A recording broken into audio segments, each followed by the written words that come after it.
will fight for his children and his wife? Is there a father in this world who would want to be locked up in a cell away from his family? Is there a father in Alhamdulillah, wassalatu wassalam, ala rasulillah wa ala alihi wa sahbihi ajmain, amma ba'd. A'udhu billahi minash shaitanir rajim, bismillahir rahmanir rahim. Wa min ahsanu qawlan mimman da'a ila Allah wa amila salihan qala innani minal muslimin. Rabbi shrah li sadri wa yassir li amri wahlul 'uqdatam min lisani yafqahu qawli. সবাইকে স্বাগত জানাই Islamic সম্ভাষণে। আসসালামু আলাইকুম ওয়া রাহমাতুল্লাহি ওয়া বারাকাতুহু। আল্লাহর দয়া, শান্তি এবং রহমত সকলের উপর বর্ষিত হোক। গতকাল সন্ধ্যায় ইসলামিক ইন্টারন্যাশনাল স্কুলের হেড বয় আমাকে অনুরোধ করেছে যে আইএএস এর ক্লাস 10-এর ছাত্ররা আমার সাথে একটা সেশনে বসতে চায়, সেখানে তারা তাদের ক্যারিয়ার সম্পর্কে প্রশ্ন করবে। বললাম, ঠিক আছে, তোমাদের প্রশ্নগুলো তোমরা রেডি করো। ক্যারিয়ার সম্পর্কে তোমাদের যে প্রশ্নগুলো আছে, সেজন্য আজকে ইসলামিক ইন্টারন্যাশনাল স্কুলের ক্লাস 10-এর ছাত্রছাত্রীরা এখানে উপস্থিত হয়েছে। আশা করি তোমরা তোমাদের প্রশ্নগুলো রেডি করেছো। আমরা 1 থেকে 1.5 ঘন্টার একটা সেশন করব। প্রশ্নগুলো যেন শুধু ক্যারিয়ারের উপরে হয়ে থাকে। ইসলাম আর কম্পারেটিভ রিলিজিয়ন নিয়ে যে প্রশ্ন আছে বা ফিকা মাসাইল নিয়ে প্রশ্ন পরে হবে। এখন সেশনটা শুধুমাত্র ক্যারিয়ার গাইডেন্সের উপরে, তোমাদের ভবিষ্যৎ সম্পর্কে, স্কুল থেকে পাশ করার পরে কি করবে, বা কলেজ, আইজিসিএসসি পাশ করে কোন জায়গাটাতে তোমরা বেশি সময় দেবে, এগুলো সম্পর্কে বিভিন্ন প্রশ্ন করবে। কোথায় বেশি সময় দেবে, স্কুল কলেজ শেষ করে অথবা গ্র্যাজুয়েশন। এখন আলোচনা এগুলো নিয়ে। ইনশাল্লাহ প্রথম প্রশ্ন কে করবে? হ্যাঁ, ফারিক। আসসালামু আলাইকুম রহমতুল্লাহ। ওয়ালাইকুম আসসালাম রহমতুল্লাহ বারাকাতুহু। আমার প্রশ্ন হলো, স্কুল থেকে পাশ করার পরে আমাদের ঠিক কি করা উচিত? আমরা কোন দিকে যেতে পারি? যেমন যদি ভালো আরবি শিখতে চাই তাহলে মদিনা ইউনিভার্সিটি আছে। এখানে কি মদিনা ইউনিভার্সিটির মতো কিছু আছে? আরবি পড়ার জন্য কি মদিনায় যেতে হবে নাকি এখানেই ব্যবস্থা হবে? আর দাওয়ার কথা যদি বলতে হয়, আমরা দাওয়া দিতে চাইলে কোন দিকে পড়াশোনা করা উচিত? তাতে আমাদের কি উপকার হবে? ফারিক আমাকে প্রশ্ন করলে যে স্কুল পাশ করার পরে তোমাদের কি করা উচিত। যদি আরবিতে বিশেষজ্ঞ হতে চাও তাহলে কি মদিনা ইউনিভার্সিটিতে যাবে নাকি এখানে এই ব্যবস্থা হবে, ভবিষ্যৎটা কি? স্কুল থেকে পাশ করার পরের কথা যদি বলতে হয়, এমন পেশা বেছে নেবে যেটা ইহকাল আর পরকালের জন্য ভালো হয়। এখানে তোমার প্রশ্নটা ছিল, যদি আরবিতে বিশেষজ্ঞ হতে চাও তাহলে মদিনা ইউনিভার্সিটিতে যেতে হবে নাকি এখানে সেরকম ব্যবস্থা হবে। আলহামদুলিল্লাহ, সৌদি সরকার আমাদের এই সুযোগটা দিয়েছে যে আমরা সৌদি আরবের 4টা ইউনিভার্সিটিতে আমাদের 10 জন ছাত্রের জন্য সুপারিশ করতে পারবো। ইসলামিক ইউনিভার্সিটি অব মদিনা, ইমাম সাউদ ইউনিভার্সিটি, উমুল কুরা, এছাড়া কিং সৌদ ইউনিভার্সিটি। তাহলে এখান থেকে ওখানে স্টুডেন্ট পাঠানোর একটা স্কোপ আছে। আলহামদুলিল্লাহ, আমরা এখান থেকে বা আমাদের ইন্ডিয়ার অন্যান্য জায়গা থেকে ছাত্র পাঠাবো সৌদি আরবে আরবি আর ইসলামিক বিষয়ে পড়ালেখা করার জন্য। তবে এর পাশাপাশি আমরা ইনশাআল্লাহ, যেহেতু স্কুলটা বড় হচ্ছে, আমরাও এটার পরিধি আরো বড় করব। এভাবে আমাদের স্কুলের ছাত্ররা 1 ক্লাস পাশ করে আরেক ক্লাসে যাবে ইনশাআল্লাহ। আমাদের স্কুলও ইনশাআল্লাহ আগামী বছর থেকে কলেজ শুরু করবে ইনশাআল্লাহ। ইনশাআল্লাহ আমাদের একটা প্ল্যান আছে, শুধু 11-12 ক্লাসই নয়, এক সময়ে গ্র্যাজুয়েশনও চালু করা হবে। এখনকার সব কোর্স আন্ডার গ্র্যাজুয়েট, ইনশাআল্লাহ একদিন পোস্ট গ্র্যাজুয়েটও হবে। এটা চাহিদার উপর নির্ভর করবে। এখনকার মতো প্ল্যান হচ্ছে যে তোমরা যখন ক্লাস 10 পাশ করবে আইজিসিএসসি অর্থাৎ ও লেভেল, ইনশাআল্লাহ এবারে হবে 12 স্ট্যান্ডার্ড, তার মানে এ লেভেল। তারপরে আমাদের সামনে একটা অপশন আছে, আমরা অন্ততপক্ষে 5টা ব্রাঞ্চ তৈরি করব যেখান থেকে ছাত্ররা বেছে নেবে। আর আমার মতে এই 5টার প্রয়োজন আছে যদি দিন আর দুনিয়ার ক্ষেত্রে উন্নতি চাও তোমরা। সেগুলো ব্যাচেলর ইন ইসলামিক স্টাডিজ, তারপর ব্যাচেলর ইন দাওয়া, মানে ইসলামের বাণী অন্যদের কাছে পৌঁছে দেওয়া, বিশেষ করে অমুসলিমদের কাছে, আর ভুল ধারণা দূর করা। তৃতীয়টা bachelor in mass media, media communication, এটা BMM, bachelor in mass media. এছাড়াও আরেকটা ব্রাঞ্চ হচ্ছে ব্যাচেলর ইন এডুকেশন, এটা হলো বিএড। আর ইনশাল্লাহ মিডিয়া কমিউনিকেশনের ব্যাপারে যদি বলতে হয়, সেখানে স্পেশালাইজেশনটা জার্নালিজম হোক, টেলিভিশন মিডিয়াতে অথবা প্রিন্ট মিডিয়াতে ইত্যাদি। আর 5 নম্বর ব্রাঞ্চ হবে বিবিএ। এটা থেকে পরে পোস্ট গ্রাজুয়েশনও হবে এমবিএ, তার মানে মাস্টার অফ বিজনেস অ্যাডমিনিস্ট্রেশন। তাহলে প্রথমে হবে বিবিএ, তারপর এমবিএ, আর এভাবে চলতে থাকবে। আমাদের পরিধি হবে দোলনা থেকে কবর পর্যন্ত। প্রথম ক্লাস শুরু হবে 3 বছর বয়সে, তার মানে নার্সারি। তারপর ইনশাল্লাহ সেই ছেলেটা আমাদের সামনেই বড় হয়ে উঠবে। আমাদের প্ল্যান আছে যে তারা স্কুল, কলেজ, গ্র্যাজুয়েশন বা পোস্ট গ্র্যাজুয়েশন পাশ করার পরে একটা প্ল্যাটফর্ম দেব, তাদের একটা সুযোগ দেব যাতে ইসলামের বাণী প্রচার করতে পারে, তারা এখানে ক্যারিয়ারের একটা সুযোগও পেতে পারে, তারা যা কিছু শিখেছে এখানে কাজে লাগাতে পারে। ব্যাচেলার কোর্সে ইনশাল্লাহ আমাদের একটা ব্রাঞ্চ হবে আরবিতে। ইসলামিক স্টাডিজ পড়ানোর সময় সেখানে ফোকাসটা থাকবে আরবির উপরেই। আশা করি উত্তরটা পেয়েছ। হ্যাঁ, প্রশ্ন করো। আসসালামু আলাইকুম। ওয়ালাইকুম আসসালাম রহমতুল্লাহ বারাকাতুহু। ক্যারিয়ার হিসেবে আমাদের জন্য কি সুপারিশ করবেন? ডাক্তার হিসেবে কোন পেশাকে আমি সুপারিশ করব? ক্যারিয়ারের প্রসঙ্গে যদি বলতে হয়, হোক সেটা ছেলে বা মেয়ে, পুরুষ বা মহিলা, তরুণ বা তরুণী, আমি সেশনের শুরুতে পবিত্র কোরআনের একটা আয়াত বলেছি, সেটা সূরা ফুসিলাত অধ্যায় নম্বর 41 আয়াত 33। বলা হয়েছে, ওয়ামান আহসানু ক্বাওলাম মিম্মান দাআ ইলাল্লাহি ওয়া আমিলা সলিহান ক্বালা ইন্নানি মিনাল মুসলিমিন। সাধারণত এখনকার দিনে আমরা দেখতে পাই যে সবচেয়ে সম্মানজনক যে পেশাটা আপনারা দেখবেন সেটা হচ্ছে মেডিকেল ডাক্তার হওয়া। আর আমিও 20 বছর আগে মনে করতাম এটা সবচেয়ে শ্রেষ্ঠ পেশা। ডাক্তারি অবশ্যই ভালো পেশা, মোটেও খারাপ না। কারণ মেডিকেল ডাক্তার হলে তোমরা অসুস্থ মানুষের রোগ নিরাময় করবে, তারা সুস্থ থাকবে। এছাড়াও তোমরা নিশ্চিত করবে তাদের জীবন যেন ভালোভাবে কেটে যায়। এটা হলো অন্যতম একটা উপায়। আল্লাহ সুবহানাহু ওয়া তাআলা এভাবে শিফা দেন। তবে ডাক্তারি হচ্ছে জারিয়া, অনেক সময় এই প্রক্রিয়াতে আল্লাহ শিফা দেন। এটা একটা ভালো পেশা। তবে আমি আগেও বলেছি পবিত্র কোরআনের সেই আয়াতটা সূরা ফুসিলাত অধ্যায় 41 আয়াত 33 যে ওয়ামান আহসানু ক্বাওলাম মিম্মান দাআ ইলাল্লাহি ওয়া আমিলা সলিহান ক্বালা ইন্নানি মিনাল মুসলিমিন। কথা ওই ব্যক্তি অপেক্ষা কে উত্তম যে মানুষকে আল্লাহর পথে আহ্বান করে, সৎ কাজ করে এবং বলে আমি তো মুসলিম। যখন আমি মানুষের রোগ নিরাময় করতাম তখন খুব আনন্দ পেতাম। তবে যখন মানুষকে আধ্যাত্মিক নিরাময় করলাম তখন আরো অনেক বেশি আনন্দ পেলাম। মেডিকেল ডাক্তার হয়েছিলাম মানুষের সেবা করার জন্য, কিন্তু পরে আরো ভালো পেশা পেয়ে গেলাম, মানুষকে আধ্যাত্মিকভাবে নিরাময় করা। এটা শরীরের রোগ নিরাময়ের চেয়ে অনেক বেশি ভালো। তার মানে এই না যে মেডিকেল ডাক্তার হওয়া ভুল কাজ, এটা ভালো পেশা। তবে আরো ভালো পেশা হলো দায়ী হওয়া। তাই শ্রেষ্ঠ পেশা যদি আখিরাতের কথা মাথায় রাখি, এছাড়াও যদি ইহকালের কথা বলি, সেটা হলো আল্লাহর বাণী তাদের কাছে প্রচার করা যারা এ সম্পর্কে জানে না। তোমাদের সামনে দুটো অপশন আছে।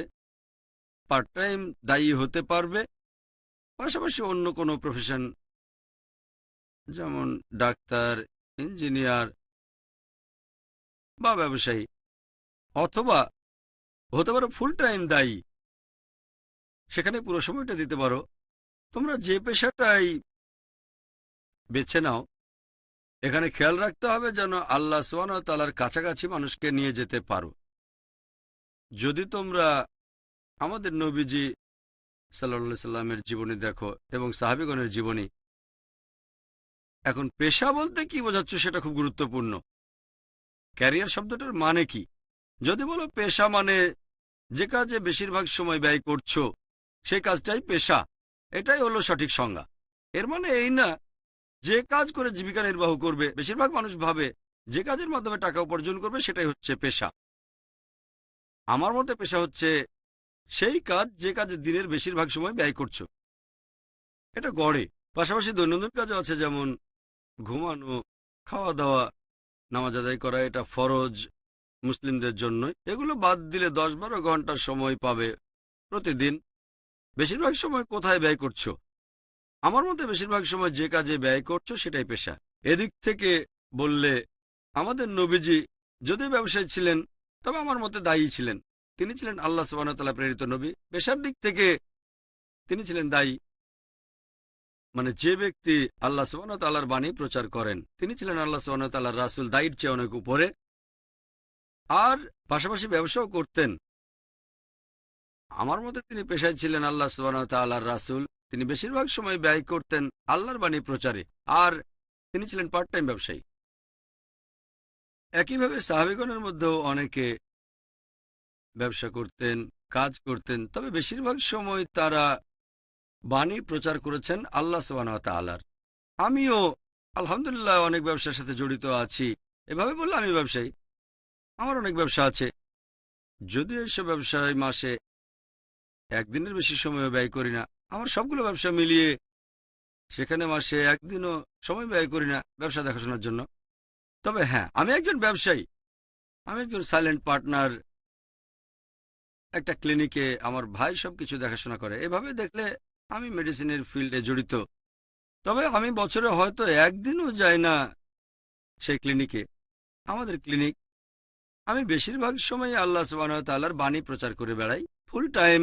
পেশার দিক থেকে আমি একজন দায়ী। আল্লাহ সুবহানাহু ওয়া তাআলা পবিত্র কোরআনে বলেছেন, ওমান আহসানু ক্বাওলাম মিম্মান দাআ ইলাল্লাহি ওয়া আমিলা সলিহান ক্বালা ইন্নানি মুসলিমুন। কথায় ওই ব্যক্তি অপেক্ষা কে উত্তম যে মানুষকে আল্লাহর পথে আহ্বান করে, সৎ কাজ করে আর বলে আমি তো মুসলিম। তাহলে আল্লাহ তাআলা বলেছেন সবচেয়ে শ্রেষ্ঠ পেশা হলো আল্লাহ সুবহানাহু ওয়া তাআলার পথে মানুষকে আহ্বান করা। একই কথা বলা হয়েছে সূরা আসর অধ্যায় নম্বর 103 আয়াত 1 থেকে 3 বলা হয়েছে, ওয়াল আসর ইন্নাল ইনসানা লাফি খুসর ইল্লাল্লাযিনা আমানু ওয়া আমিলুস সলিহাতি ওয়া তাওয়াসাউ বিল হাক্কি ওয়া তাওয়াসাউ বিস সাবর। অর্থাৎ মহাকালের শপথ, মানুষ সবসময় ক্ষতিগ্রস্ত হয় তারা বাদে যারা ঈমান আনে, যারা সৎ কাজ করে, মানুষকে ধৈর্য আর অধ্যবসায়ের উপদেশ দেয় এবং যারা মানুষকে সত্যের উপদেশ দেয়। তাহলে একটা হচ্ছে ঈমান, 2 নম্বর সৎ কাজ, 3 নম্বর মানুষকে সত্যের উপদেশ দেয়া, 4 নম্বর মানুষকে ধৈর্য আর অধ্যবসায়ের উপদেশ দেয়া। কোনো মানুষের বেহেশতে যেতে তাকে এই 4টা শর্ত অবশ্যই পূরণ করতে হবে। ঈমান, সৎ কাজ করা, মানুষকে সত্যের উপদেশ দেয়া, মানুষকে ধৈর্য আর অধ্যবসায়ের উপদেশ দেয়া। যদি এর একটা বাদ যায় তাহলে স্বাভাবিক পরিস্থিতিতে বেহেশতে যেতে পারবে না। হয়তো তুমি নিয়ম মেনে চলা মুসলিম, হয়তো নামাজ আদায় করে থাকো, হজ পালন করেছ, রমজান মাসে রোজা রেখেছ, হয়তো জাকাতও দিয়েছ, কিন্তু তুমি দাওয়া না দিলে সূরা আসর অনুযায়ী বেহেশতে যেতে পারবে না। শুধু দাওয়া দিলেই হবে না, সবগুলোই সমান গুরুত্বপূর্ণ। ঈমান, সৎ কাজ করা, দাওয়া, মানুষকে সত্যের উপদেশ দেয়া এবং মানুষকে ধৈর্য আর অধ্যবসায়ের উপদেশ দেয়া। কেউ বেহেশতে যেতে গেলে এই 4টা শর্ত পালন করতেই হবে, খুবই গুরুত্বপূর্ণ। যদি একটা বাদ যায় স্বাভাবিক পরিস্থিতিতে বেহেশতে যেতে পারবে না। আল্লাহ যদি ক্ষমা করেন তাহলে আলাদা কথা। আল্লাহ পবিত্র কোরআনে বলেছেন সূরা নিসা অধ্যায় 4 আয়াত 48, এছাড়াও সূরা নিসা অধ্যায় 4 আয়াত 116। আল্লাহ বলেছেন তিনি চাইলে যে কোনো গুনাহ ক্ষমা করতে পারেন, কিন্তু শিরক করাকে কখনোই ক্ষমা করবেন না।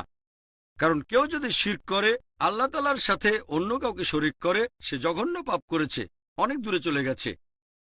যদি তুমি দাওয়া না দাও তারপর আল্লাহ তোমাকে বেহেশতে পাঠালেন, সেটা আল্লাহর ব্যাপার। তবে স্বাভাবিক পরিস্থিতিতে সূরা আসর অনুযায়ী দাওয়া না দিলে কেউই বেহেশতে যেতে পারবে না। এটার ভিত্তিতে এছাড়াও কোরআন বলছে সূরা আল ইমরান অধ্যায় 3 আয়াত 104 যে তোমাদের মধ্যে এমন একটা দলের উদ্ভব হোক যারা মানুষকে কল্যাণের দিকে আহ্বান করবে এবং অসৎ কাজে নিষেধ করবে। এই মানুষগুলোই পরবর্তীতে সফলকাম হবে। তাহলে পবিত্র কোরআনের এই আয়াতগুলোর উপর ভিত্তি করে আমার মতে সবচেয়ে শ্রেষ্ঠ পেশা হচ্ছে দায়ী হওয়া। এখন দায়ী হিসেবে তুমি বেশিরভাগ সময় সরাসরি দাওয়া দিতে পারো, যেমন লেকচার দিতে পারো, অথবা কারোর সাথে আলোচনা, মানুষজনকে বোঝানো, অথবা অনেক পেশা আছে যেখানে পাশাপাশি দাওয়া দেওয়া যেতে পারে। যেমন ধরো যদি কোনো ইসলামিক স্কুলে টিচার হও, এই পেশাটাও এক ধরনের দাওয়া দেয়া, যদিও সেখানে আছে মাত্র কয়েকজন ছাত্র, 50 জন, 100 জন, 200 জন বা এরকমই সীমিত। এরকম হবে যদি শিশুদের লেখাপড়া শেখানোর দায়িত্ব নাও। এভাবে স্কুলে যখন শিশুদের পড়াবে তাদেরকে আল্লাহর কাছে নিয়ে যাওয়া, এটা তো আসলে একজন দায়ীর কাজ। তাহলে একটা হচ্ছে লেকচার দেওয়া, হয়তো তাকে মানুষ দায়ী হিসেবে চেনে, অথবা একজনকে দাওয়া দেওয়া। পেশা হতে পারে টিচার হওয়া, অথবা পেশা হতে পারে ডাক্তারি। ডাক্তার হয়ে যখন তুমি রোগীর ট্রিটমেন্ট করবে তখন আল্লাহর বাণী প্রচার করো। যদি ডাক্তার হও তাহলে হতে পারবে পার্ট টাইম দায়ী। ডাক্তারের বদলে টিচার হলে ফুল টাইম দায়ী হওয়ার কাছাকাছি যেতে পারবে। ডাক্তারিও ভালো পেশা, আর আমি যখন বুঝতে পারলাম যে ফুল টাইম দায়ী হলে সেটা ভালো হবে আমার আখিরাতের জন্য, তখন আমি শরীরের ডাক্তারের বদলে আত্মার ডাক্তার হয়ে গেলাম শেখ দিদাতের সাথে পরিচয়ের পরে। এগুলোর উপর ভিত্তি করে পেশার ব্যাপারে হোক ছেলে বা মেয়ে, পুরুষ বা মহিলা, সবচেয়ে ভালো পেশা হচ্ছে মানুষের কাছে আল্লাহ সুবহানাহু ওয়া তাআলার বাণী পৌঁছে দেয়া। সেটা ভালো হবে ইহকাল আর পরকালের জন্য। তাহলে একটা হলো ফুল টাইম দায়ী, হয় লেকচার দেবে অথবা আলোচনা করবে অথবা কোনো ইসলামিক প্রতিষ্ঠানে যোগ দেবে, সেখানে থাকতে পারে সামনে অথবা পেছনেও। ব্যাপারটা এমন না যে যদি সামনে থাকো শুধু তাহলে তোমাকে দায়ী বলা হবে। যদি অন্য কারো লেকচারে সাহায্য করো অথবা কোনো প্রতিষ্ঠানে কাজ করছো যারা ইসলাম ধর্মের বাণী প্রচার করছে, এই কাজটাও এক ধরনের দাওয়া। হয়তো তুমি থাকবে কম্পিউটার ডিপার্টমেন্টে অথবা অ্যাডমিনিস্ট্রেশন ডিপার্টমেন্টে, থাকতে পারো রিসার্চ ডিপার্টমেন্টে। ব্যাপারটা এমন না যে যে ব্যক্তি স্টেজে লেকচার দিচ্ছে শুধু তাকেই দায়ী বলা হবে। হ্যাঁ, সে ডাইরেক্ট দায়ী, তাকে যারা সাহায্য করছে। আমাদের নবীজি সাল্লাল্লাহু আলাইহি ওয়াসাল্লাম বলেছেন, যখন কোনো লোক জিহাদে যায়, যখন যুদ্ধে যায়, সেই সময়ে যে তার ঘোড়ার জিনটা বেঁধে দেয় সেও অবশ্যই পুরস্কার পাবে। যে লোক যুদ্ধের ঘোড়ার জিন বেঁধে দেয় সেই লোকও পুরস্কার পাবে। একইভাবে যে একজন দায়ীকে তার কাজে সাহায্য করে থাকে অথবা এমন প্রতিষ্ঠানে কাজ করে যারা ইসলামের বাণী প্রচার করে, তাহলে সেই পুরুষ বা মহিলাও একইভাবে তাদের পুরস্কারটা পাবে সত্যের বাণী প্রচারে তাদের অবদান রাখার জন্য। তাই আমার মতে সবচেয়ে শ্রেষ্ঠ পেশা হচ্ছে ফুল টাইম দায়ী। দ্বিতীয় হলো এমন কোনো পেশা আছে যেখানে আল্লাহ সুবহানাহু ওয়া তাআলার বাণী প্রচার করা যায়, উপকার হবে ইহকাল ও পরকালে। এছাড়াও আরো কিছু পেশা আছে যেগুলো 3 নম্বর লেভেলে। হ্যাঁ, ডাক্তার হয়ে তুমি দাওয়া দিতে পারো, ইঞ্জিনিয়ার হয়ে দিতে পারো, ব্যবসায়ী হয়ে দিতে পারো, তবে কত ভালোভাবে দিচ্ছ সেটাও গুরুত্বপূর্ণ। কারণ অনেক সময় অনেক ব্যবসায়ী আল্লাহর বাণী প্রচার করতে চায় না, কারণ তারা মনে করে যদি আল্লাহর বাণী প্রচার করে তাহলে তাদের ব্যবসায় ক্ষতি হতে পারে। তাহলে আল্লাহর খাতিরে তুমি কতখানি ত্যাগ করতে পারবে সে ব্যাপারটাও গুরুত্বপূর্ণ। এখন তুমি যে ক্যারিয়ারই বেছে নাও, দেখবে সেখানে কিভাবে বাণী প্রচার করতে পারো। সেজন্য আমি যখন এই 5টা ব্রাঞ্চ বেছে নিয়েছি, যে কারণে আমাদের স্কুলে ভবিষ্যতে 5টা ব্রাঞ্চ চালু করতে যাচ্ছি, এগুলো সম্পর্কে আগে বলেছি, সবগুলোই প্রত্যক্ষ বা পরোক্ষভাবে দাওয়ার কাজে জড়িত। 1 নম্বর বলেছিলাম যে bachelor in the field of দাওয়া, এটা ডাইরেক্ট। 2 নম্বর bachelor in the field of Islamic studies, এটা সরাসরি। এরপর 3 নম্বর হচ্ছে bachelor in mass media, BMM. Mass মিডিয়ায় থাকবে television, satellite, journalism, print media. তারপর থাকবে ইন্টারনেটে বিভিন্ন ওয়েবসাইট, জনগণের কাছে খবর পৌঁছে দেয়া। তবে যদি মাস মিডিয়ায় পড়াশোনা করে মিথ্যা সাংবাদিকতা করো, সেটা অর্থহীন। মাস মিডিয়ায় পড়াশোনা করে আল্লাহ তাআলার বাণী প্রচার করবে, এটাও ডাইরেক্ট দেওয়া হতে পারে, ইনডাইরেক্ট না। ধরো তুমি সাংবাদিক, একটা আর্টিকেল লিখলে ডাইরেক্ট দাও।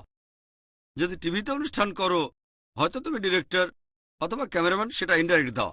অথবা কোনো দায়ীর লেকচার ক্যামেরায় ধারণ করা, তারপর সেই অনুষ্ঠান অন এয়ার করা, যেটা লক্ষ লক্ষ দর্শক দেখবে, সেটা ইনডাইরেক্ট। এরকম হলেও পুরস্কার পাবে। তবে নিয়ত খুবই গুরুত্বপূর্ণ। আমাদের নবী বলেছেন, এই হাদিসটা আছে সহিহ বুখারীতে 1 নম্বর খণ্ড, হাদিস নম্বর 1। ইন্নামাল আমালা বিন্নিয়া। যদি ক্যামেরাম্যান হিসেবে তোমার নিয়ত হয় যে আমি ইসলাম ধর্মের বাণী প্রচার করব, নিয়তের উপর ভিত্তি করেই সওয়াব পাবে। যদি নিয়ত হয় যে ক্যামেরাম্যান হলে আমি ভালো বেতন পাবো, তাহলে বেতনই পাবে, কিন্তু সওয়াব পাবে না। যদি তোমার প্রধান লক্ষ্য হয় আল্লাহর সন্তুষ্টি, এর পাশাপাশি বেতন কম বেশি ব্যাপার না। ইসলাম কখনো বলে না বিনা পয়সায় কাজ করতে হবে। এখানে নিয়তটা হচ্ছে আমি অন্য কোনো চাকরি করলে হয়তো 30,000 টাকা পেতাম, এখানে আল্লাহর পথে কাজ করে 20,000 টাকা পাচ্ছি, এখানে সব বেশি। যদি বাইরে 30,000 আর এখানে 40,000 পাও, আর মূল উদ্দেশ্য আল্লাহ সন্তুষ্টি হয়, তাহলে সব পাবে। আমরা এখানে একটা নিয়ম মেনে চলি, বাইরের প্রতিষ্ঠানের চেয়ে আমরা 10 থেকে 20% বেশি বেতন দেই, যাতে সবাই আল্লাহর পথে আরো ভালোভাবে কাজ করে। তাহলে একটা কোর্স ব্যাচেলর ইন দাওয়া, দ্বিতীয়টা ব্যাচেলর ইন ইসলামিক স্টাডিজ, 3 নম্বর হলো BMM, bachelor in mass media. এরপর যেটা আছে বিএড, এখানেও তুমি যদি পড়াও কোনো ইসলামিক স্কুলে, ডাইরেক্ট দাওয়া দিতে পারবে। সাধারণ স্কুলের ছাত্রছাত্রীদের আল্লাহ তাআলার কাছে নিয়ে যাওয়াটা কঠিন, সেখানে হতে পারবে পার্ট টাইম দায়ী। কিন্তু যদি ইসলামিক কোনো স্কুলে পড়াও, হয়তো পড়াচ্ছ ইংরেজি অথবা হয়তো অঙ্ক, তবে খেয়াল রাখবে ইংরেজি পড়ানোর সময় অথবা অঙ্ক পড়ানোর সময় তাদেরকে তৌহিদের ধারণা দিতে হবে, তাদেরকে আল্লাহ তাআলার কাছে নিয়ে যাবে, এভাবে তুমি একজন দায়ী হবে। এখানে কি হচ্ছে, টিচার দায়ীদের প্রস্তুত করছেন। তাহলে সেই দায়ী যে সওয়াব পাবে, টিচারও একই সওয়াব পাবেন। যেমন ধরো তুমি বিজ্ঞান পড়াও, উদাহরণ দিচ্ছি, ধরো বিশ্বজগতের সৃষ্টি সম্পর্কে বলছো, বিগ ব্যাং সম্পর্কে। পবিত্র কোরআনে আছে সূরা আম্বিয়া অধ্যায় 21 আয়াত 30, আল্লাহ বলেছেন, আওয়ালাম ইয়ারাল্লাযিনা কাফারু অবিশ্বাসীরা কি দেখে না আন্না সামাওয়াতি ওয়াল আরদা কানাত রাতকান ফাতাকনাহুমা। আকাশমণ্ডলী ও পৃথিবী একসাথে ছিল, আমি তাদের পৃথক করলাম। পবিত্র কোরআনের এই আয়াতটা সূরা আম্বিয়া অধ্যায় 21 আয়াত নাম্বার 30। এখানে বিগ ব্যাং সম্পর্কে সংক্ষেপে বলা হয়েছে। প্রথমে পুরো বিশ্বজগৎ ছিল একটা ছোট্ট বিন্দু, সেখানে একটা বিস্ফোরণ হলো, সেখান থেকে তৈরি হলো গ্যালাক্সি, গ্রহ, নক্ষত্র, সূর্য, এছাড়াও পৃথিবী যেখানে আমরা বাস করি। এই ব্যাপারটা বিজ্ঞানীরা জানতে পেরেছে 40 বছর আগে, 50 বছর আগে। এটা কোরআনে সংক্ষেপে বলা হয়েছে। এভাবে মানুষকে আল্লাহর কাছে নিয়ে আসতে পারবে। তাহলে একজন টিচারও এভাবে নন ইসলামিক সাবজেক্ট পড়াতে গিয়েও দেওয়ার কাজ করতে পারে।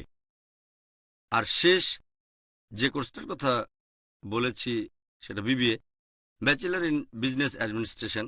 এখন কোনো প্রতিষ্ঠান যদি সফল হতে চায়, পবিত্র কোরআন বলছে সূরা নাহল অধ্যায় 16 আয়াত 43, ফাসআলু আহলিয যিকরি ইন কুনতুম লা তা'লামুন। যদি না জানো জ্ঞানীদের জিজ্ঞেস করো। যদি কোনো প্রতিষ্ঠানকে ভালোভাবে চালাতে চান, সেখানে যদি বিবিএ করা লোকজন থাকে, এমবিএ করা লোকজন থাকে, তারা জানে কিভাবে অর্গানাইজ করতে হয়। এভাবে তারা কোনো একটা ইসলামিক প্রতিষ্ঠানকে চালিয়ে নিয়ে যেতে পারবে। যেমন আমাদের এই প্রতিষ্ঠানে মাশাআল্লাহ এই সবগুলো ফিল্ডে প্রফেশনাল লোক আছে আমাদের এই প্রতিষ্ঠানে মাশাআল্লাহ। আর আমাদের প্রতিষ্ঠানের এইসব লোকজন খুবই গুরুত্বপূর্ণ। হতে পারো দায়ী 1 নম্বর, 2 নম্বর bachelor in Islamic studies Medina ইউনিভার্সিটিতে অথবা ইমাম সৌদ ইউনিভার্সিটি অথবা অন্য ইসলামিক যে কোনো ইউনিভার্সিটি।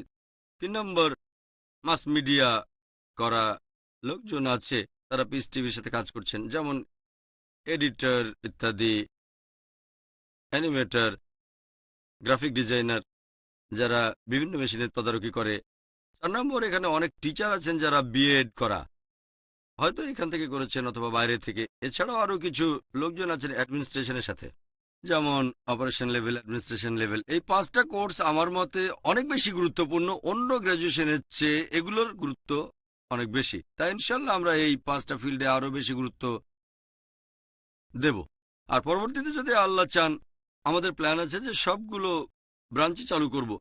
বিশ্বাস করো, সবগুলো ব্রাঞ্চের মাধ্যমেই সবগুলোতেই তুমি ইসলামের বাণী প্রচার করতে পারবে। আসল হচ্ছে নিয়ত আর কিভাবে করছো। তাই প্রত্যেক মানুষকে বা ছাত্রকে আগে এটা জানতে হবে যে সে আল্লাহ সুবহানাহু ওয়া তাআলার পথে কতখানি অবদান রাখতে পারবে। কেউ হয়তো ভালো কথা বলতে পারে, তবে ভালো বক্তা সবাই হতে পারবে না। কেউ হয়তো কম্পিউটারে ভালো, সেজন্য আমরা আইসিটি এর উপরেও অনেক গুরুত্ব দিয়েছি। এখন সব টেকনোলজির মধ্যে তোমরা আইসিটি পাবে। এভাবে দেখতে হবে তোমাদের মনোযোগটা আসলে কোন দিকে। তবে মূল উদ্দেশ্য হবে আল্লাহ সুবহানাহু ওয়া তাআলার বাণী প্রচার করা। এটার পাশাপাশি হয়তো বক্তা হবে, অথবা হতে পারো গ্রাফিক্স অ্যানিমেশনের উপর এক্সপার্ট, হতে পারো একজন টিচার বিজনেস অ্যাডমিনিস্ট্রেশনে গেলে, অথবা রিসার্চ ডিপার্টমেন্টে। যেখানে যাও যদি উদ্দেশ্য হয় আল্লাহ সুবহানাহু ওয়া তাআলার বাণী প্রচার করা, তাহলে উপকার হবে দুনিয়া ও আখিরাতে, প্রধান আখিরাত। তবে আল্লাহ চাইলে এই পৃথিবীতেও তোমাকে অনেক গুণ দিতে পারেন। এর একটা উদাহরণ আমি নিজেই, লোকে শুনলে তো বলবে বোকা। মেডিকেল কলেজে পড়েছি 4.5 বছর ধরে, ইন্টার্নি করলাম 1 বছর, তারপর দেওয়ার জন্য ছেড়ে দিলাম। লোকে তো বলবে বোকা। আর আমি ছোটবেলায় কথা বলার সময় তোতলামি করতাম, স্বপ্ন দেখতাম যে পৃথিবীর শ্রেষ্ঠ ডাক্তার হব। যে কোনো কিছু কল্পনা করা যায়। আমি স্বপ্ন দেখতাম পৃথিবীর সেরা ডাক্তার হব, কিন্তু মাত্র 5 জনের সামনে লেকচার দেবো এটা কখনো স্বপ্নে ভাবিনি। পরে দাওয়ার কাজে জড়িত হয়ে গেলাম, আয়ারে প্রতিষ্ঠা করলাম যে প্ল্যাটফর্মে অন্যরা বক্তব্য দেবে। স্বপ্নে ভাবিনি আমি নিজে লেকচার দেব সেখানে। আল্লাহ পথ দেখালেন। তাই আলহামদুলিল্লাহ আমরা আল্লাহর জন্য করেছি। বদলে আল্লাহ আমাদের যা দিয়েছেন তাতে শুধু আখেরাতে নয় দুনিয়াতেও উপকার পাচ্ছি। যদিও দুনিয়ার জন্য এগুলো করিনি। নবী সাল্লাল্লাহু আলাইহি ওয়াসাল্লাম একই ব্যাপার, তিনি সবকিছু আল্লাহর জন্য করেছেন। আর আজকে তাকে বলা হয় মানব সভ্যতার ইতিহাসে সবচেয়ে প্রভাবশালী মানুষ। যদি তুমি আল্লাহর জন্য কাজ করো তাহলে আখিরাতে সুফল পাবে। যদি আখিরাতের জন্য কাজ করো, আল্লাহ সূরা হুদে বলেছেন আল্লাহ আখিরাতে দান করবেন, এমনকি পৃথিবীতেও। যদি এই দুনিয়ার জন্য করো তাহলে হয়তো পার্থিব জীবনে কিছু পাবে, কিন্তু আখিরাতে কিছুই পাবে না। আশা করি উত্তরটা পেয়েছো। ওয়া আখিরি দাওয়ানা আলহামদুলিল্লাহি রাব্বিল আলামিন। আলহামদুলিল্লাহ ওয়াসসালাতু ওয়াসসালাম আলা রাসূলিল্লাহ ওয়া আলা আলিহি ওয়া সাহবিহি আজমাইন, আম্মা বাদ। আউযু বিল্লাহি মিনাশ শাইতানির রাজীম বিসমিল্লাহির রহমানির রহিম ওয়া মিন আহসানি কওলাম মিম্মান দাআ ইলাল্লাহ ওয়া আমিলা সলিহান ক্বালা ইন্নাল মুসলিমিন রাব্বি ইশরাহ লি সাদরি ওয়াইসির লি আমরি ওয়াহলুল উকদাতাম মিন লিসানি ইয়াফকাহু কাওলি। সবাইকে স্বাগত জানাই ইসলামিক সম্ভাষণে। আসসালামু আলাইকুম ওয়া রাহমাতুল্লাহি ওয়া বারাকাতুহু। আল্লাহর দয়া, শান্তি এবং রহমত সকলের উপর বর্ষিত হোক। গতকাল সন্ধ্যায় ইসলামিক ইন্টারন্যাশনাল স্কুলের হেড বয় আমাকে অনুরোধ করেছে যে আইএএস এর ক্লাস 10-এর ছাত্ররা আমার সাথে একটা সেশনে বসতে চায়, সেখানে তারা তাদের ক্যারিয়ার সম্পর্কে প্রশ্ন করবে। বললাম ঠিক আছে, তোমাদের প্রশ্নগুলো তোমরা রেডি করো। ক্যারিয়ার সম্পর্কে তোমাদের যে প্রশ্নগুলো আছে, সেজন্য আজকে ইসলামিক ইন্টারন্যাশনাল স্কুলের ক্লাস 10-এর ছাত্রছাত্রীরা এখানে উপস্থিত হয়েছে। আশা করি তোমরা তোমাদের প্রশ্নগুলো রেডি করেছ। আমরা 1 থেকে 1.5 ঘন্টার একটা সেশন করব। প্রশ্নগুলো যেন শুধু ক্যারিয়ারের উপরে হয়ে থাকে। ইসলাম আর কম্পারেটিভ রিলিজিয়ন নিয়ে যে প্রশ্ন আছে বা ফিকা মাসাইল নিয়ে প্রশ্ন পরে হবে। এখন সেশনটা শুধুমাত্র ক্যারিয়ার গাইডেন্সের উপরে, তোমাদের ভবিষ্যৎ সম্পর্কে, স্কুল থেকে পাশ করার পরে কি করবে, বা কলেজ, আইজিসিএসসি পাশ করে কোন জায়গাটা তোমরা বেশি সময় দেবে, এগুলো সম্পর্কে বিভিন্ন প্রশ্ন করবে। কোথায় বেশি সময় দেবে, স্কুল কলেজ শেষ করে অথবা গ্র্যাজুয়েশন। এখন আলোচনা এগুলো নিয়েই। প্রথম প্রশ্ন কে করবে? হ্যাঁ, আব্দুল্লাহ। আসসালামু আলাইকুম। ওয়ালাইকুম আসসালাম রহমতুল্লাহ বারাকাত। এখানে যে সুযোগ সুবিধা আছে আলহামদুলিল্লাহ, সেগুলো খুবই ভালো। এখন এসব বাদ দিয়ে একজন স্টুডেন্ট যদি অন্য কোনো বিষয়ে পড়াশোনা করতে চায়, যেমন মেডিসিন, ইঞ্জিনিয়ার, এরকম ক্ষেত্রে কি করা উচিত? আব্দুল্লাহ প্রশ্ন করলে যে যদি কোনো ছাত্র অন্য কোনো বিষয় নিয়ে পড়াশোনা করতে চায়, হয়তো ডাক্তার হতে চায় অথবা ইঞ্জিনিয়ার, এরকম কিছু, তখন সে কি করবে? ক্লাস 10 পাস করার পরে সে 11 আর 12 পড়বে, মানে আইজিসিএসসি। আইজিসিএসসি এমন একটা সার্টিফিকেট যেটা পুরো পৃথিবী জুড়েই স্বীকৃত। পৃথিবীর যে কোনো দেশে তুমি যদি আইজিসিএসসি পাস করো 12 স্ট্যান্ডার্ড, তার মানে এ লেভেল, এই ডিগ্রিটা পুরো পৃথিবী জুড়ে স্বীকৃত।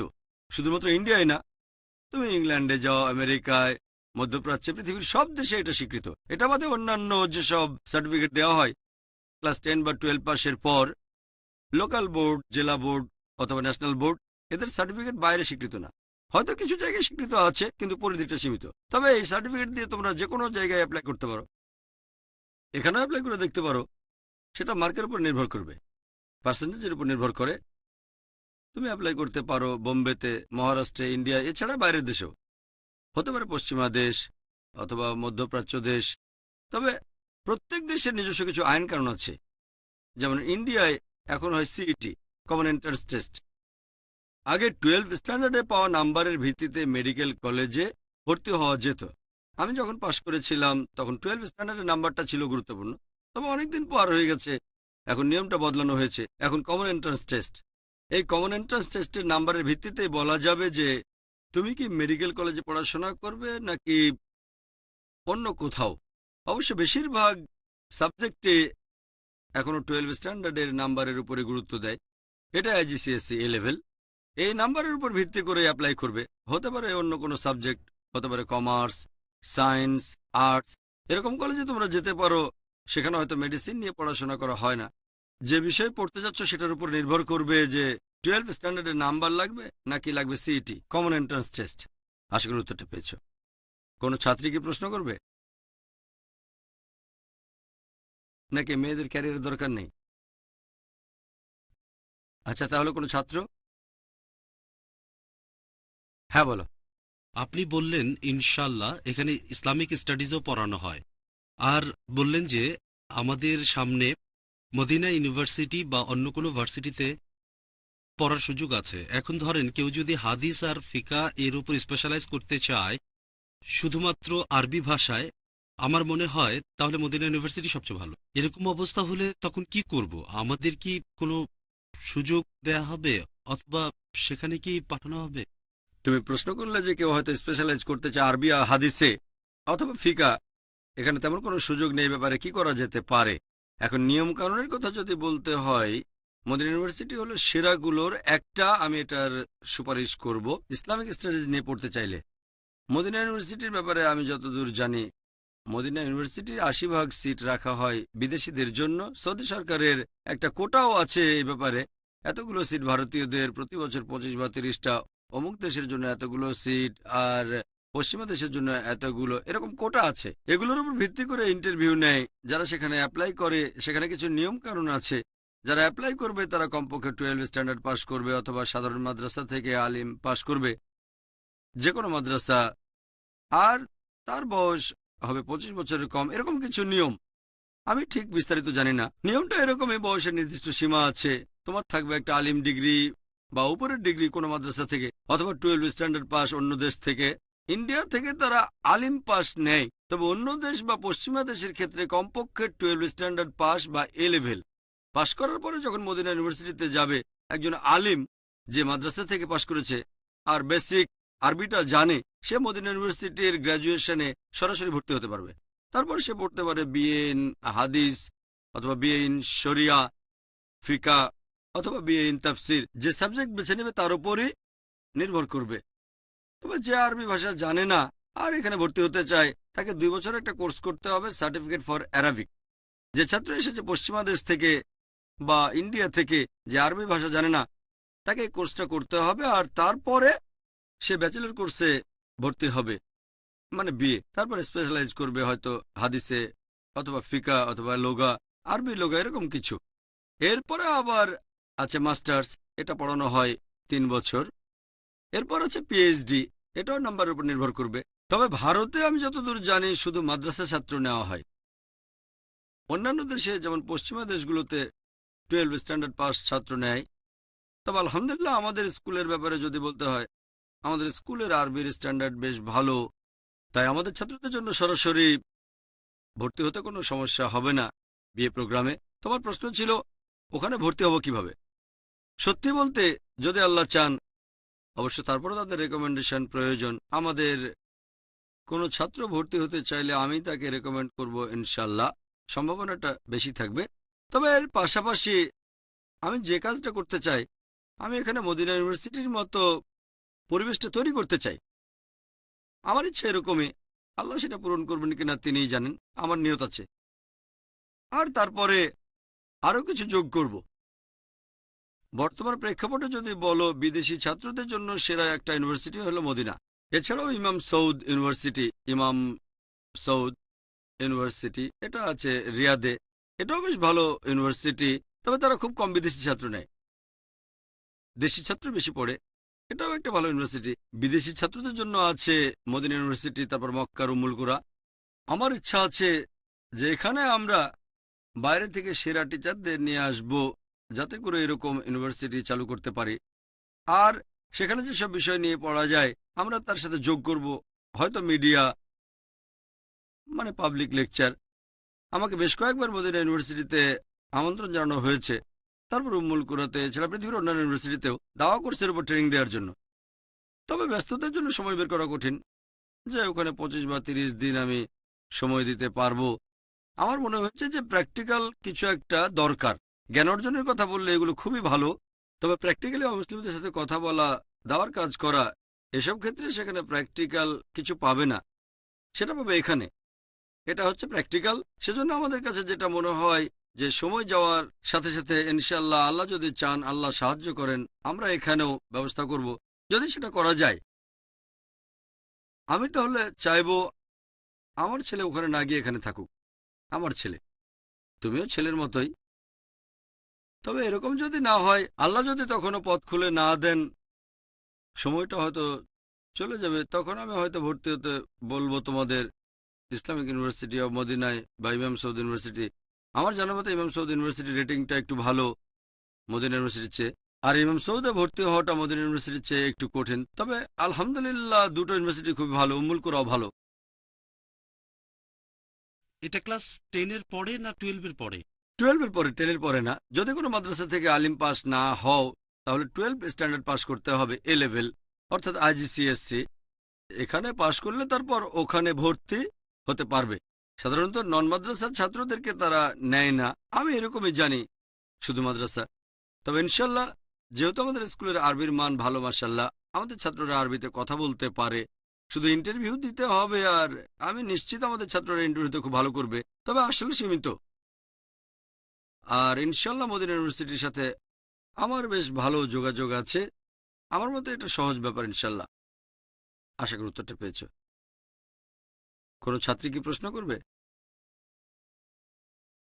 প্রশ্ন করার আগে আমি বলতে চাই, মেয়েরা যদি সৌদি আরবে যেতে চাও, আমার জানা মতে মদিনা ইউনিভার্সিটিতে মেয়েদের সিট নেই কোনো, তবে উম্মুল কোরাতে সিট আছে। যদি কোনো ছাত্রী সৌদি আরবে যেতে চাও তাহলে অপশনটা হচ্ছে উম্মুল কুরা। খেয়াল রাখবে সাথে যেন একজন মাহরাম থাকে, হতে পারে ভাই অথবা স্বামী।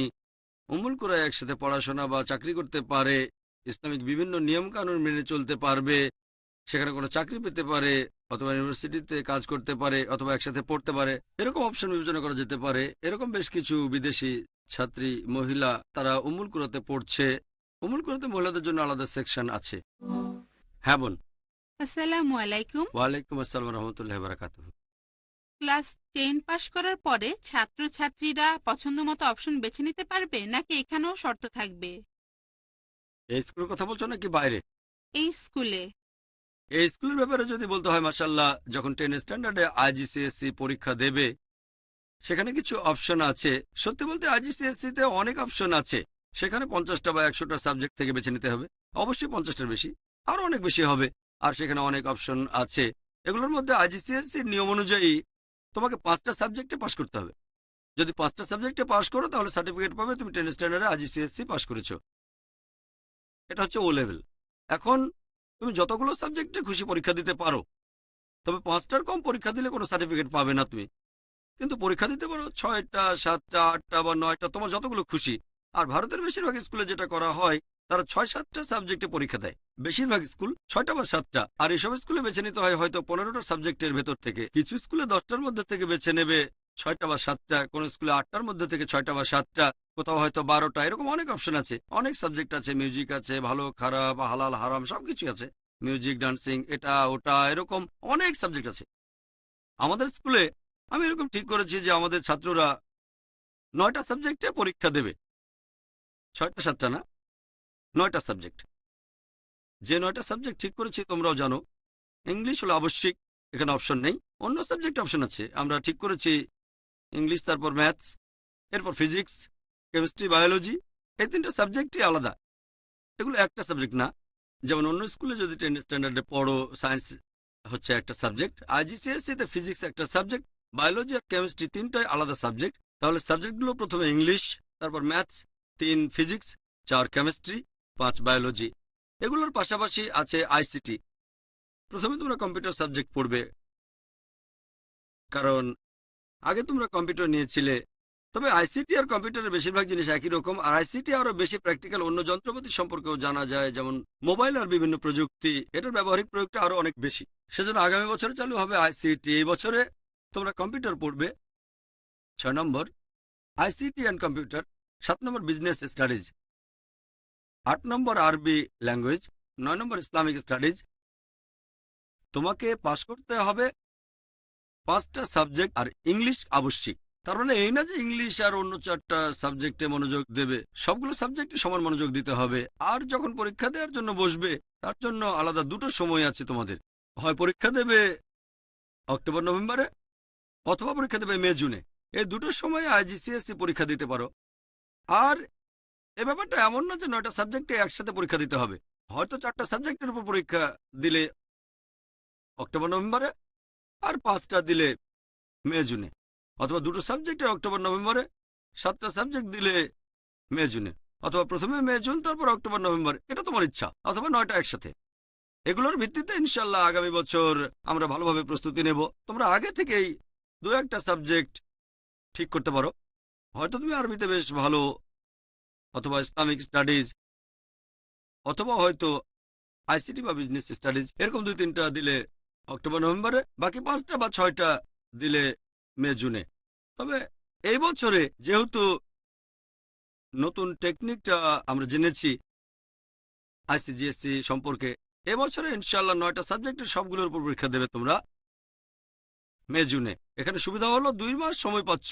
সাধারণত তোমাদের স্কুলে পরীক্ষা হয় মার্চ এপ্রিলে, এপ্রিল মাসে, ঠিক?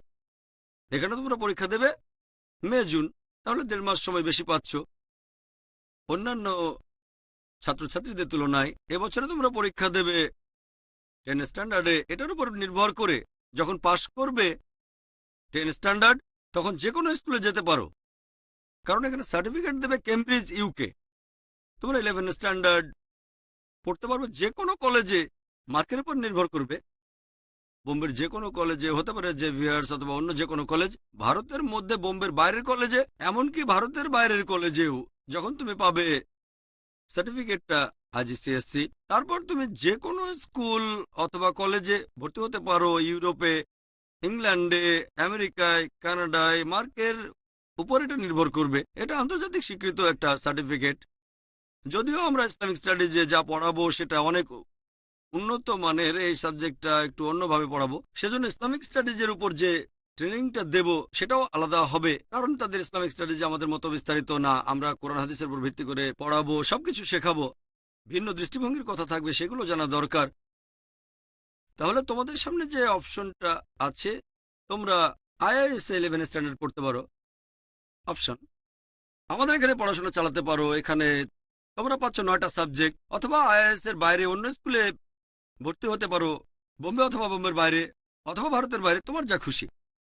যে কারণে আমরা কেমব্রিজ ডিগ্রিটা নিয়েছি, তোমরা দেখবে যে বেশিরভাগ স্কুল ইন্ডিয়াতে আইজিসিএসসি সার্টিফিকেটে গেছে, কারণ যখনই তুমি পাশ করবে বেশিরভাগ বাবা মা চায় তাদের সন্তান বাইরে চলে যাক। আইজিসিএসসির একটা লেভেল আছে, হয়তো বাইরে যাবে অথবা যাবে না সেটা আলাদা ব্যাপার, তবে ইচ্ছা থাকে। আইজিসিএসসির 75%-এরও বেশি ছাত্রছাত্রীর প্ল্যান থাকে তারা উচ্চশিক্ষার জন্য আমেরিকায় বা ইংল্যান্ডে যাবে।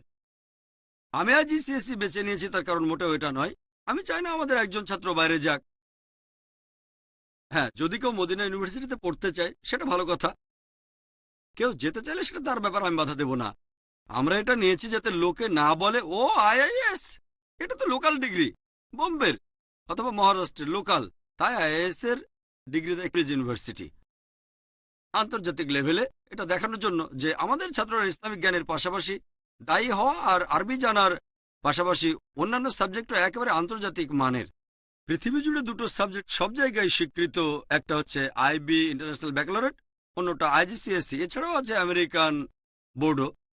এই তিনটা সার্টিফিকেট আন্তর্জাতিকভাবে খ্যাতিসম্পন্ন আর এগুলো পৃথিবী জুড়ে স্বীকৃত। এজন্য আমরা আইজিসিএসসি বেছে নিইনি যে ছাত্ররা বিদেশে চলে যাবে, তবে চাইলে যেতে পারে, কেউ বাধা দেবে না। কারণ হলো সবাইকে দেখিয়ে দেওয়া যে তোমরা যখন সার্টিফিকেট পাবে সেটা হবে একেবারে আন্তর্জাতিক মানের। আশা করি উত্তরটা পেয়েছ। কোনো ছাত্র কি প্রশ্ন করবে? টিচাররাও চাইলে করতে পারেন, যাতে তাদের আরো ভালোভাবে গাইড করতে পারেন। হ্যাঁ রেহান। আসসালামু আলাইকুম। ওয়ালাইকুম আসসালাম রহমতুল্লাহ। আপনি বললেন যে 5টা ব্রাঞ্চ থাকবে ক্লাস 12-এর পরে। আমাদের এই স্কুলে কি আর্টস, কমার্স আর সায়েন্স থাকবে, এটা জানতে চাচ্ছিলাম। রেহান প্রশ্ন করলে যে এই 5টা ব্রাঞ্চে আর্টস, কমার্স আর সায়েন্স থাকবে কি না। এই 5টা ব্রাঞ্চে? এই 5টা ব্রাঞ্চ হচ্ছে 12 স্ট্যান্ডার্ড শেষ করার পরে। যে 5টা ব্রাঞ্চের কথা আমি বলেছি এগুলো ক্লাস 12-এর পরে, তার আগে না। সেটা হতে পারে বিএমএম অথবা বিএ ইন ইসলামিক স্টাডিজ, অথবা হতে পারে বিএ ইন দাওয়া, বিএড। এটা ব্যাচেলর ডিগ্রির পরে, এটা আরও পরে। ব্যাচেলরের পরে আসবে বিএড। এগুলো সবগুলোই হচ্ছে 12 স্ট্যান্ডার্ডের পর। 12 স্ট্যান্ডার্ডে তোমরা 3টা স্ট্রিম পাবে, 3টা ভাগ থাকবে, আর্টস, কমার্স আর সায়েন্স। আমি যে 5টা ব্রাঞ্চের কথা বলেছি এগুলো মূলত আর্টসের বিষয়, তবে সায়েন্সের ছাত্র যে কোনো ব্রাঞ্চে ভর্তি হতে পারে, কারণ যখন সায়েন্স, আর্টস আর কমার্সের তুলনা করবে, সায়েন্স থেকে যে কোনো দিকে যাওয়া যায়, কিন্তু আর্টস থেকে সায়েন্সে যাওয়া যায় না। তুমি 12 পর্যন্ত আর্টসে পড়ে বিএসসিতে যেতে পারবে না, কিন্তু 12 পর্যন্ত সায়েন্স পড়ে বিএ আর্টসে যেতে পারো। তারপর কমার্স থেকেও তুমি আর্টসে চলে যেতে পারো। আমাদের এই 3টা ভাগ আছে। এখানেও এই 3টা ভাগে অনেকগুলো অপশন আছে, অনেকগুলো অপশনের নিয়ম আছে, সবগুলো দিচ্ছি না।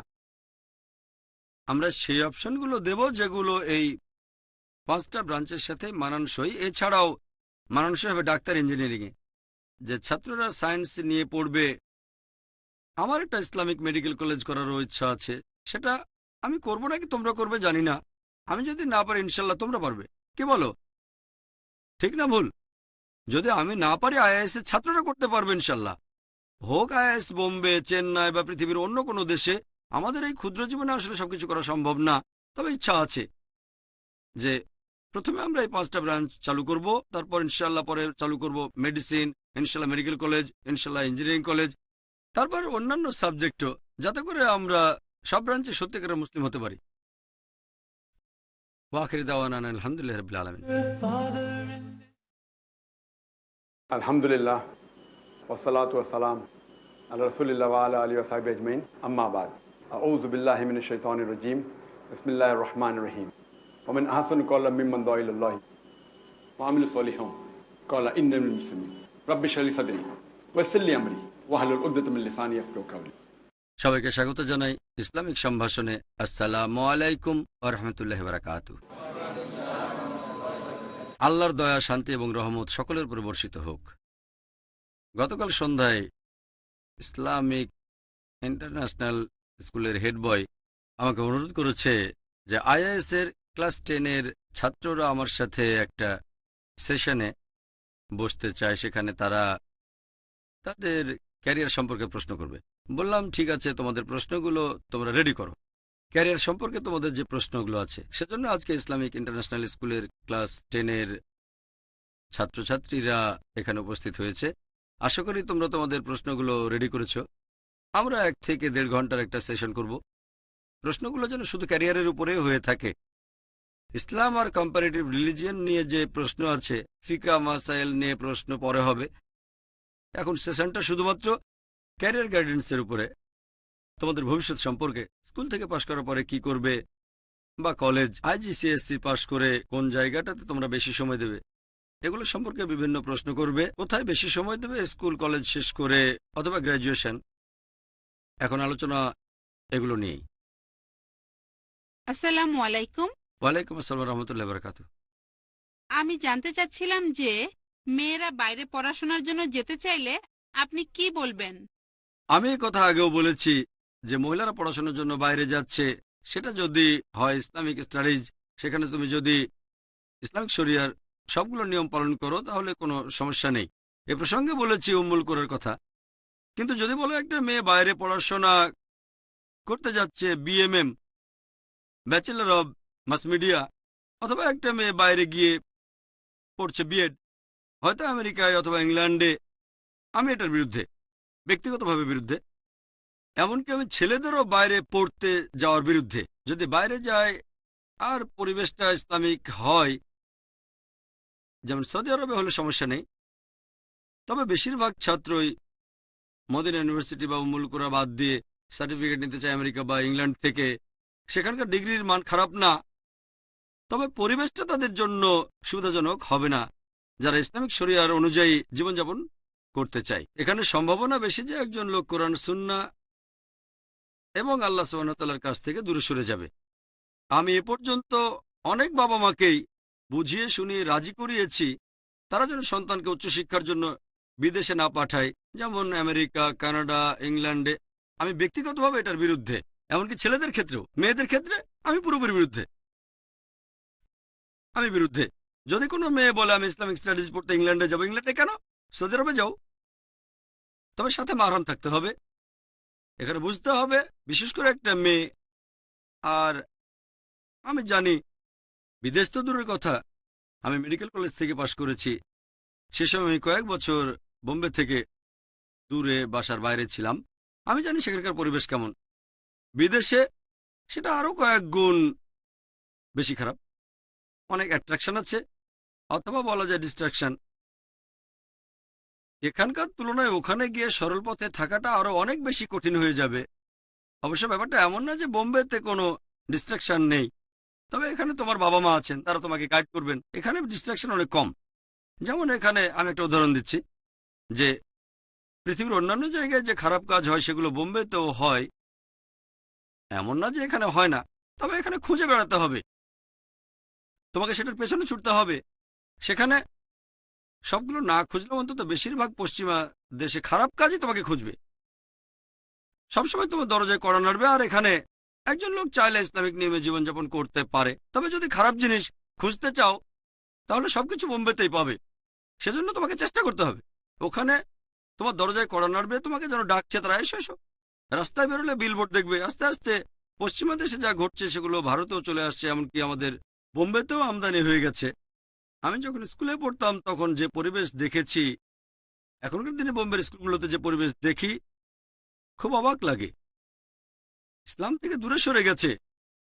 আমি যখন স্কুলে পড়েছি তখন আল্লাহর দয়ায় মাশাআল্লাহ, যদিও একটা অমুসলিম স্কুলে পড়েছি, কনভেন্ট স্কুল, আল্লাহ আমাকে সরল পথে রেখেছেন। আর এখন এক্সপোজার আগের চেয়ে অনেক বেশি। স্যাটেলাইট মিডিয়া, তারপর ম্যাগাজিন, তারপর ইন্টারনেট, এগুলোর মাঝে ঠিক থাকাটা কঠিন।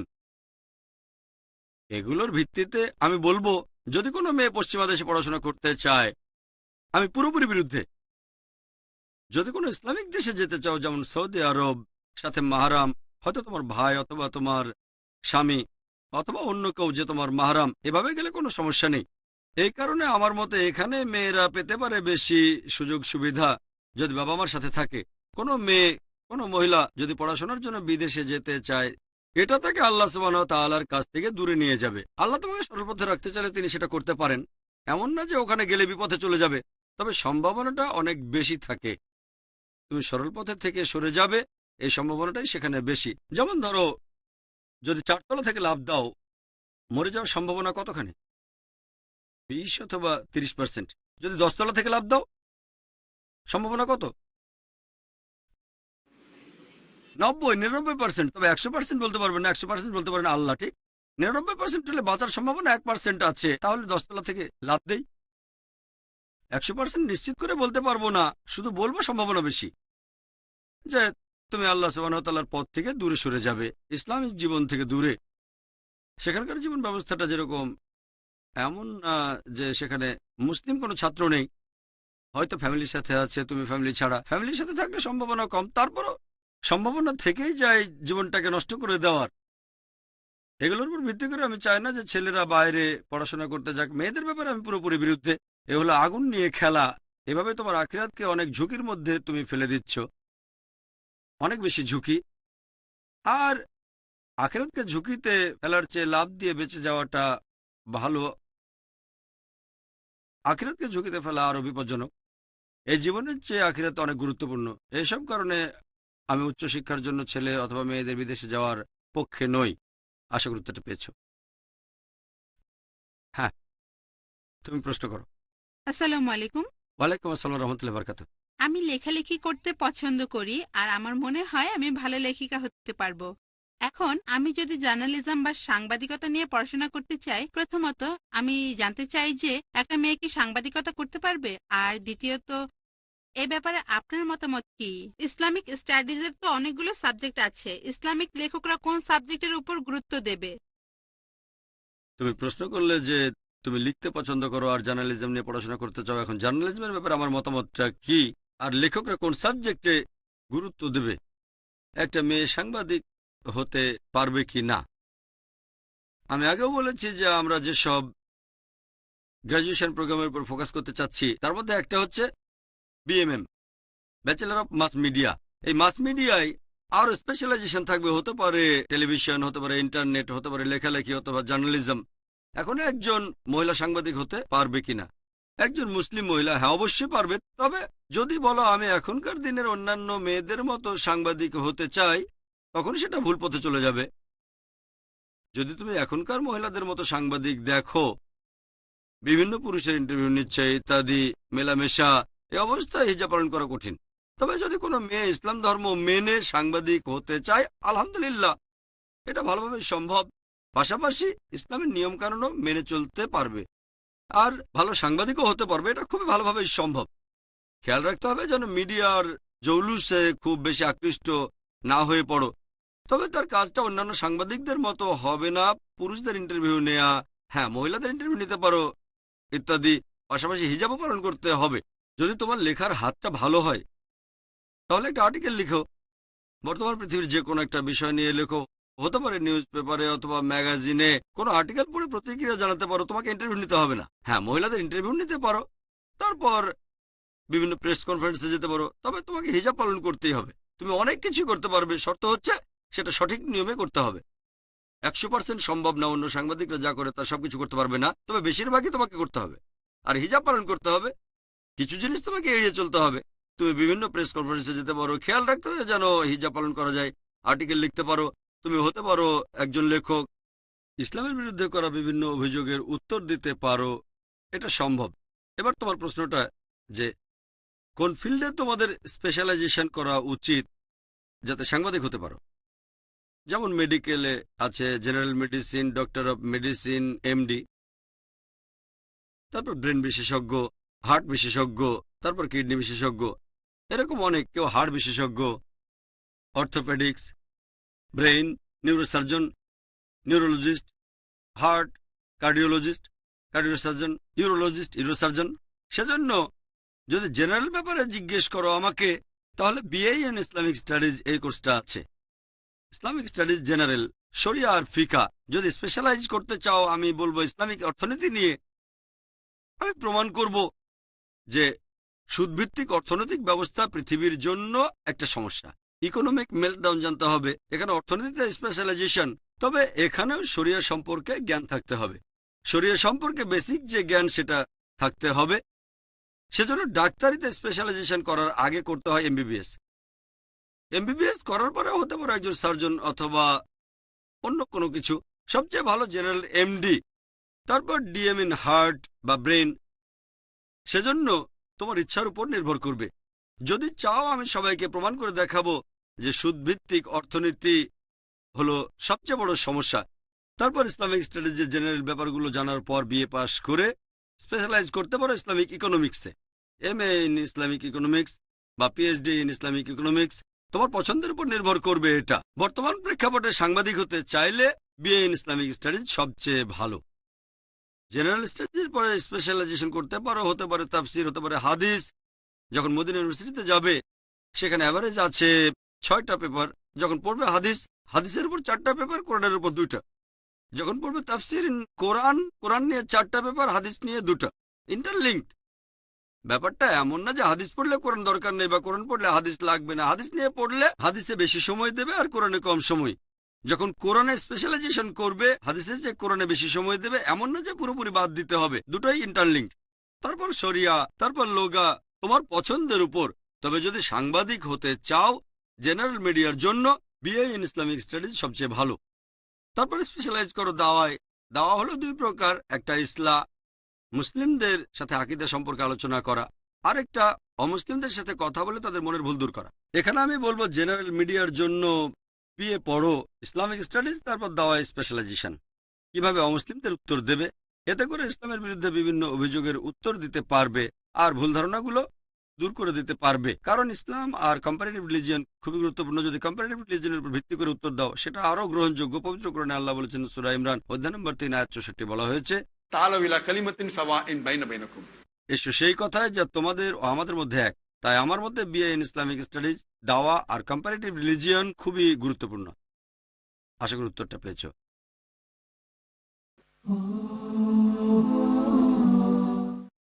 হ্যাঁ আনাস। আসসালামু আলাইকুম স্যার। ওয়ালাইকুম আসসালাম রহমতুল্লাহ বারাকাতুহু। 2 ধরনের ফিল্ডে পড়াশোনা করার ব্যাপারে কি বলবেন? যেমন সায়েন্স, আর্টস, কমার্স। আর অন্যদিকে মনে করেন দাওয়া অথবা সায়েন্স আর ইসলামিক স্টাডিজ, এ ব্যাপারে কি বলবেন? প্রশ্ন করলে যে দুটো আলাদা ফিল্ড নিয়ে পড়া, এ ব্যাপারে আমার মতামতটা কি। ইসলামিক ফিল্ডের পাশাপাশি সায়েন্স হয়তো এক প্রতিষ্ঠানে একটা, অন্য প্রতিষ্ঠানে আরেকটা, একই সাথে করা যাবে কিনা কঠিন হবে। কারণ আমাদের কোর্সগুলো ফুল টাইম। শুধু ফুল টাইমে না, সারাদিনও লেগে যায়। লোকে এটাকে বলে ডে স্কুল, 8টা থেকে 4:30 পর্যন্ত। তবে হিফজ করলে সেটা হয়ে যাবে 7:30 পর্যন্ত। একসাথে 2 জায়গায় কন্টিনিউ করতে পারবে না। তুমি এখানে কিছুদিন ছুটি নিতে পারো, অথবা এখানে পড়া শেষ করে অন্য জায়গায় পড়তে পারো। তবে একসাথে পড়াটা কঠিন। একসাথে আইএএস আর অন্য জায়গায় পড়া, এটা আমাদের ক্লাসগুলো অনেক লম্বা। হ্যাঁ, পার্ট টাইম কিছু পড়তে পারো, ফুল টাইম না। এখন একসাথে ইসলামিক স্টাডিজ আর সায়েন্স পড়া, এই ব্যাপারে আমার মতামত কি। হ্যাঁ, পড়তে পারো। এই উত্তরটা আমি আগেও দিয়েছি।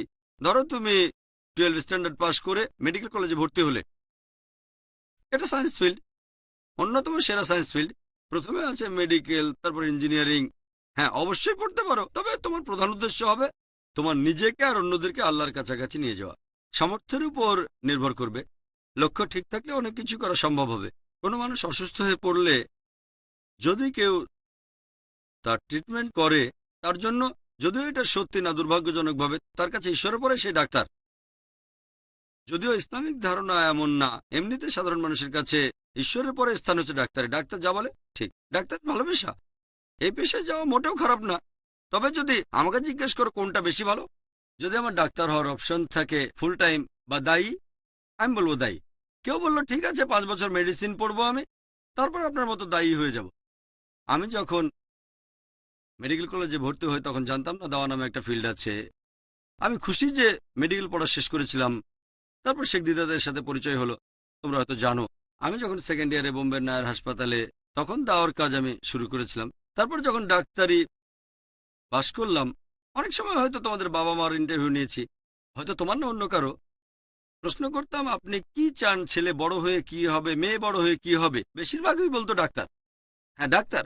বাইরে সবাই এটাই মনে করে আমি সেখান থেকে এসেছি, যে ডাক্তার মানে শ্রেষ্ঠ। আমাদের সমাজেও এই পেশার মানুষদের সম্মানটা অনেক বেশি। আমি এটার বিরুদ্ধে না।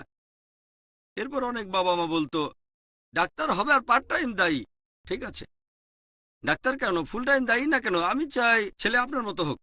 বাবা মা বলে আমাকে আমার মতো। বলতাম দেখেন, আমি তখন মেডিকেল ডাক্তার আর দায়ীর গুরুত্বটাই বুঝতাম না। তারা বলে যখন ডাক্তার কথা বলে সবাই তার কথা শোনে, আপনার মতো হবে, অনেক লোক আপনার কথা শোনে। আমি তাদের বলতাম তোমার বাবা মা অথবা তোমার সহপাঠীর বাবা মা, আমি তাদের বলতাম ঠিক বলেছেন, ডাক্তার যখন কথা বলে মানুষ শোনে, তবে এটা নিচু স্তরে। ধরো একজন নিচু স্তরের দায়ী কথা বলছে, হয়তো 20 জন আসবে, 20 বা 25 জন লোক আসবে।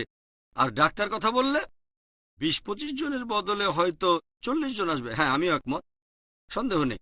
তবে একটা স্তরে উঠে গেলে যখন হাজার হাজার দর্শক আসবে, কেউ ডিগ্রি জিজ্ঞেস করবে না, ডিগ্রি কেউ দেখবে না। শেখ দিদাতকে দেখেন, আহমেদ দিদাত ক্লাস 6 পর্যন্ত পড়েছিলেন। কেউ জিজ্ঞেস করেছিল আপনার কোন ডিগ্রি আছে, আপনি কি ডাক্তার, কোন ইসলামিক মাদ্রাসায় গেছেন, আলিম ডিগ্রি আছে? না, কারণ তিনি সেই স্তরটা পার হয়েছেন। যদি চান ছেলে নিচু স্তরে দায়ী হবে, তাহলে ডাক্তারের পাশাপাশি দায়ী। আমার ক্ষেত্রে তোমাদের কি মনে হয় আমি ডাক্তার বলে লোক আমার কথা শুনে? অনেকে মনে করে আমি পিএইচডি ডক্টর। আমি শিওর 1%-এরও কম লোক আমি ডাক্তার বলে এখানে কথা শুনতে এসেছে। ডাক্তার অনেকেই আছেন যারা লেকচার দেন। এখানে 25 জনের বদলে 40 জন আসবে, এটা মানছি। ডাক্তার লেকচার তবে ইসলাম নিয়ে কথা বলবে, কিন্তু উপরের স্তরে গেলে কেউ জিজ্ঞেস করবে না দারুল উলুম থেকে পাশ করেছেন, আপনি কি ডাক্তার, আপনি কি ইঞ্জিনিয়ার, আপনি কি গ্র্যাজুয়েট স্কুল পাশ করেছেন। আহমেদ দিদাত সবচেয়ে সেরা দৃষ্টান্ত, ক্লাস 6 পর্যন্ত পড়েছেন। তিনি খ্রিস্টান যাজক সম্প্রদায়কে চ্যালেঞ্জ করেছিলেন। তারা ছিল পৃথিবীর মধ্যে সেরা বক্তা, যেমন জিমি সোয়াগার্ট। আমার ক্ষেত্রেও আমি এরকম মনে করি না। হয়তো দর্শকদের 1%-এরও কম আমি ডাক্তার বলে আমার কথা শুনতে আসে। 1%-এরও কম, 0.1 না 0.01 আল্লাহ জানেন। যদি আপনার ছেলেকে উচ্চ স্তরের দায়ী বানাতে চান, ডাক্তার হওয়া আবশ্যিক না। আসল হলো কিভাবে ইসলামকে তুলে ধরবেন, বিজ্ঞান আর যুক্তির সাহায্যে। আরবি সম্পর্কে জ্ঞান থাকাটা ইম্পর্টেন্ট। আমি জানি সীমাবদ্ধতা কোথায়, সেজন্য আমি আমার ছেলেকে ডাক্তার বানাতে চাই না। লেকচার দিতে মেডিসিনের যেগুলো জানতে হবে সেটা ওকে আমি কয়েক মাসে শিখিয়ে দেবো, ব্যাস। 4.5 বছর পড়বে কেন? আমার ছেলে কেন 4.5 বছর সময় ব্যয় করবে? দিনে 15-16 ঘন্টা পড়বে। ক্রেজি, 5.5 বছর আমি এটা করতে দেব না। আমি করেছি আলহামদুলিল্লাহ, আল্লাহ যেটা করেছেন সেটাই ভালোর জন্যই। কিন্তু পরে যখন জানতে পারলাম, এমন না যে আমি সেন্ট পিটার্সে পড়েছি তাও আমার ছেলেকেও পড়তে হবে। আমি জানি আমার সীমাবদ্ধতা কি। আমি নিজেকে শ্রেষ্ঠ বলে মনে করি না। আমি আরবি ভাষায় কথা বলতে পারি না, তাই ঠিক করেছি শুধু আমার ছেলে নয়, সব ছেলে মেয়েই, তারা সবাই আমার সন্তান। এরা আরবিতে কথা বলতে পারে। আর আমি লোকজনকে প্রায় বলি আমি আইএএস এর ছেলে মেয়েকে 100 গুণ ভালো প্ল্যাটফর্ম দেব, অনেক বেশি সুযোগ দেব। আমি স্কুল কলেজে যা পেয়েছি তার চেয়েও বেশি দেব। এই প্রতিশ্রুতি নিয়ে স্কুল শুরু করেছি, যাতে 100 গুণ ভালো প্ল্যাটফর্ম দিতে পারি। তারা ভবিষ্যতে কি হবে সেটা আল্লাহর হাতে, আপনার আমার হাতে নেই। আল্লাহ সাহায্য করলে পারবে। এভাবে দেখলে আমি আরবিতে কথা বলতে পারি না। তাহলে আরবি ভাষা জানাটা মেডিসিন জানার চেয়ে অনেক বেশি ভালো। তুমি লেকচারে মেডিসিন নিয়ে কথা বলবে, আমি সেগুলো লিখে দেবো, তুমি জেনে বিভিন্ন প্রশ্নের উত্তর দেবে। এটা পড়তে হয়তো 3-4 দিন সময় লাগবে। সায়েন্স কঠিন না। যা কিছু দরকারি সেগুলো জানবে, এগুলো জানা ভালো। দায়ীর জন্য ডাক্তারি সার্টিফিকেট আসলে কিছুই না, ছোট দায়ীর জন্য ঠিক আছে। একইভাবে ইসলামিক স্ট্র্যাটেজির ক্ষেত্রে কি কি লাগবে আর এখন আমাদের ছাত্রছাত্রীরা এমন কিছু জানে যা আমি এখনো জানি না, বিশেষ বিশেষ কিছু দোয়া। তোমরা এই সুযোগটা পেয়েছো, আলহামদুলিল্লাহ। তোমাদের অনেকেই কোরআনে হাফেজ, কিন্তু আমি নই। আমি আরবিতে কথা বলতে পারি না। অনেক হাফেজ আছে, হয়তো 100 জন, মাসাল্লাহ। স্কুলের 4 ভাগের 1 ভাগ কোরআন সম্পর্কে আমার চেয়ে বেশি জানে। বেশিরভাগই আমার চেয়ে ভালো জানে আরবি। তবে সবকিছুর মধ্যে আল্লাহর সাহায্য 1 নম্বরে। যদি আমার মতামত চাও, অনুমতি আছে, দুটোই পড়তে পারো। তবে নিয়ত থাকবে দাওয়া দেয়া। যদি নিয়ত থাকে যে আমি পৃথিবীতে খ্যাতি চাই, তারপর পৃথিবীতে ধন সম্পদ চাই, আমি মানছি এটা হতে পারে খ্যাতি। আল্লাহ চাইলে দিতে পারেন খ্যাতি। আমাদের নবী মোহাম্মদ সাল্লাল্লাহু আলাইহি ওয়াসাল্লামকে আল্লাহ সবচেয়ে বেশি খ্যাতি দিয়েছিলেন। সে সময় নবীকে আরবের লোকজন বলেছিল, তোমাকে পৃথিবীর মধ্যে সবচেয়ে ধনী বানিয়ে দেবো, আরবের রাজা বানাবো। নবী বলেছিলেন, যদি আমার ডান হাতে সূর্য দাও আর বাম হাতে চাঁদ এনে দাও, তারপরও ইমান ত্যাগ করব না। এজন্যই তিনি পৃথিবীতে সবচেয়ে ধার্মিক মানুষ। এখানে বুঝতে হবে, যদি আল্লাহর পথে নিজেকে উৎসর্গ করো, আমার মতে সেক্ষেত্রে দাওয়ার স্পেশালাইজেশন করা সবচেয়ে ভালো। আবারও পবিত্র কোরআন বলছে সূরা ফুসিলাত অধ্যায় 41 আয়াত 33, ওমান আহসানু কওলাম মিম্মান দাআ ইলাল্লাহি ওয়া আমিলা সলিহান ক্বালা ইন্নানি মুসলিম। কথায় সে ব্যক্তি অপেক্ষা কে উত্তম যে মানুষকে আল্লাহর দিকে ডাকে, সৎ কাজ করে আর বলে যে আমি মুসলিম। হ্যাঁ, তুমি বললে আমি সায়েন্স পড়বো, কারণ কোরআনের আয়াতের এই ব্যাপারটা আমাকে বুঝতে হবে। আমি এটা নিয়ে গবেষণা করব। হ্যাঁ, এই নিয়তে সায়েন্স পড়লে আমি বিজ্ঞানী হব। কোরআনের এই আয়াতের ব্যাখ্যা কেউ দিতে পারেনি। আমার বিশ্বাস ব্যাপারটা এরকম হবে। তারপর সায়েন্স পড়লে আর একজন বিজ্ঞানী হয়ে গেলে, যাতে মানুষ ভালোভাবে কোরআন বুঝতে পারে, আমি তোমার পক্ষে আছি। এটাই শ্রেষ্ঠ পেশা। আবার যদি বলো কিছুটা সায়েন্স আর কিছুটা দাওয়া দেব, এটা হলো আলহামদুলিল্লাহ ভালো। তাদের চেয়ে যারা শুধুমাত্র ডাক্তার হতে চায় ইসলাম বাদ দিয়ে, যারা ইসলাম বাদ দিয়ে শুধুমাত্র ইঞ্জিনিয়ার হতে চায়, সবাই নিজেকে উঁচু অবস্থানে দেখতে চায়, এখানে তোমাদের উদ্দেশ্য হবে সেরা হওয়া। আর নিয়তটা খুবই গুরুত্বপূর্ণ, কেন এটা করতে চাও। আশা করি উত্তরটা পেয়েছো। ওয়াখির দাওয়ানা আলহামদুলিল্লাহ রাব্বিল আলামিন। আলহামদুলিল্লাহ ওয়াসসালাতু ওয়াসসালাম আলা রাসূলিল্লাহ ওয়া আলা আলিহি ওয়া সাহবিহি আজমাইন, আম্মা বাদ। আউযু বিল্লাহি মিনাশ শাইতানির রাজীম, বিসমিল্লাহির রহমানির রহিম। ওয়া মান আহসানু কওলাম মিম্মান দাআ ইলাল্লাহি ওয়া আমিলা সলিহান ক্বালা ইন্নানি মিনাল মুসলিমিন। রাব্বি ইশরাহ লি সাদরি ওয়াইসির লি আমরি ওয়াহলুল উকদাতাম মিন লিসানি ইয়াফকাহু কাওলি। সবাইকে স্বাগত জানাই ইসলামিক সম্ভাষণে। আসসালামু আলাইকুম ওয়া রাহমাতুল্লাহি ওয়া বারাকাতুহু। আল্লাহর দয়া, শান্তি এবং রহমত সকলের উপর বর্ষিত হোক। গতকাল সন্ধ্যায় ইসলামিক ইন্টারন্যাশনাল স্কুলের হেড বয় আমাকে অনুরোধ করেছে যে আইএএস এর ক্লাস 10-এর ছাত্ররা আমার সাথে একটা সেশনে বসতে চায়। সেখানে তারা তাদের ক্যারিয়ার সম্পর্কে প্রশ্ন করবে। বললাম, ঠিক আছে, তোমাদের প্রশ্নগুলো তোমরা রেডি করো। ক্যারিয়ার সম্পর্কে তোমাদের যে প্রশ্নগুলো আছে, সেজন্য আজকে ইসলামিক ইন্টারন্যাশনাল স্কুলের ক্লাস 10-এর ছাত্রছাত্রীরা এখানে উপস্থিত হয়েছে। আশা করি তোমরা তোমাদের প্রশ্নগুলো রেডি করেছো। আমরা 1 থেকে 1.5 ঘন্টার একটা সেশন করব। প্রশ্নগুলো যেন শুধু ক্যারিয়ারের উপরে হয়ে থাকে। ইসলাম আর কম্পারেটিভ রিলিজিয়ন নিয়ে যে প্রশ্ন আছে বা ফিকা মাসাইল নিয়ে প্রশ্ন পরে হবে। এখন সেশনটা শুধুমাত্র ক্যারিয়ার গাইডেন্সের উপরে, তোমাদের ভবিষ্যৎ সম্পর্কে। স্কুল থেকে পাশ করার পরে কি করবে, বা কলেজ, আইজিসিএসসি পাশ করে কোন জায়গাটাতে তোমরা বেশি সময় দেবে, এগুলো সম্পর্কে বিভিন্ন প্রশ্ন করবে। কোথায় বেশি সময় দেবে, স্কুল কলেজ শেষ করে অথবা গ্র্যাজুয়েশন। এখন আলোচনা এগুলো নিয়েই। আসসালামু আলাইকুম। ওয়ালাইকুম আসসালাম রহমতুল্লাহ বারকাতুহু। আমার প্রশ্ন হলো, ক্লাস 10-এর পরে আমরা 3টা স্ট্রিট পাচ্ছি, সায়েন্স, আর্টস, কমার্স। এখন মনে করেন যে আমার ফোকাস আর্টসের উপর। এখন কেউ যদি সায়েন্স নিয়ে পড়তে চায় কলেজ পাশ করার পর, এদিকে সে আবার এই শিক্ষা প্রতিষ্ঠানের সাথে যুক্ত থাকতে চায়, তাহলে এমন অবস্থায় সে কি করতে পারে? যদি সে মেডিসিন নিয়ে পড়তে চায়, কিন্তু সে দেখল যে মেডিসিন এখানে পড়ানো হয় না, তখন সে কি করতে পারে? মোহাম্মদ আলী প্রশ্ন করলে যে 11-12 স্ট্যান্ডার্ডে 3টা স্ট্রিম আছে, আর্টস, কমার্স, সায়েন্স। আর আমাদের গ্র্যাজুয়েশন কোর্সগুলোর বেশিরভাগের সাথে সম্পর্ক হচ্ছে আর্টসের। তবে 100% না, কারণ যদি বিএড করতে চাও সায়েন্সে, তখন সায়েন্স লাগবে। তাই বলুন ওখানে সায়েন্স নেই। যদি সায়েন্সে বিএড করতে চাও তাহলে পড়বে সায়েন্স, তারপরে করবে বিএড। কারণ বিএড 3টা স্ট্রিমেই আছে, আর্টস, কমার্স, সায়েন্স। যদিও আর্টসই বেশি কমন। একজন আর্টস বিএড অনেক সাবজেক্ট পড়াতে পারে, সায়েন্স বিএডের চেয়ে সায়েন্স হলে পড়াতে পারবে ফিজিক্স, কেমিস্ট্রি, বায়োলজি আর নিচু লেভেলের সায়েন্স। চাইলে ম্যাথসও পড়াতে পারো, সমস্যা নেই। তবে বিএড আর্টসই বেশি কমন। তবে কেউ হয়তো মেডিসিন পড়তে চায়, আমাদের এখানে কি অপশন আছে? এখন হয়তো 5টা অপশন, তবে হাজার অপশন আছে। টার্গেট করবে সেটাই যেটা বেশি গুরুত্বপূর্ণ। আল্লাহ আমাদের সামর্থ্য দিলে সবগুলো অপশনই চালু করব ইনশাআল্লাহ। সেটা কখন হবে? আমার জীবনে হবে নাকি পরের জেনারেশনে, এই সেঞ্চুরি না পরের সেঞ্চুরি, সেটা আল্লাহ ভালো জানেন। তবে নিয়ত আছে। এখন আমরা সেই কোর্সগুলো রেখেছি যেগুলো আমাদের মতো মুসলিম উম্মার জন্য গুরুত্বপূর্ণ। প্রথমে টার্গেট করো যেটা বেশি গুরুত্বপূর্ণ। এই 5টা ব্রাঞ্চকে এখন আমরা বেশি গুরুত্বপূর্ণ বলে মনে করছি। যদি ডাক্তার হতে চাও তাহলে এখান থেকে এ লেভেল পাস করো, 12 স্ট্যান্ডার্ড, মেডিকেল কলেজে ভর্তি হয়ে যাও। আর এজন্য তোমাকে সিইটি এক্সাম দিতে হবে যদি ভারতে হয়ে থাকে। বিদেশে গেলে তাদের টেস্টগুলো দিতে হবে, ফরেন এন্ট্রান্স এক্সাম। এখানে দেবে সিইটি এক্সাম। তারপর ইসলামিক ব্যাকগ্রাউন্ডটা ছেড়ে দিতে হবে। আমি এমন কোনো মেডিকেল কলেজের কথা জানি না যার পরিবেশ ইসলামিক। তবে এরকম কলেজে পড়েও একজন ছাত্র নিজেকে সরল পথে রেখে ডাক্তারি পাশ করতে পারে। তুমি ডাক্তার হওয়ার পাশাপাশি পার্ট টাইম দায়ী হতে পারো, আগেও বলেছি এই কথাটা। কিন্তু যদি বলো মেডিসিন পড়বো তারপর ফুল টাইম দায়ী, সময় নষ্ট করো না। আমি ডাক্তার জাকির নাইকের মতো হব, তাহলে সেন্ট পিটার্সে যাবে, আইএসএ কেন? যদি মোহাম্মদ সাল্লাল্লাহু আলাইহি ওয়াসাল্লামের মতো হতে চাও তাহলে মক্কায় জন্মাতে হবে। ঠিক, মোহাম্মদ সাল্লাল্লাহু আলাইহি ওয়াসাল্লাম যা বলেছেন সেগুলো আমাদের মেনে চলতে হবে।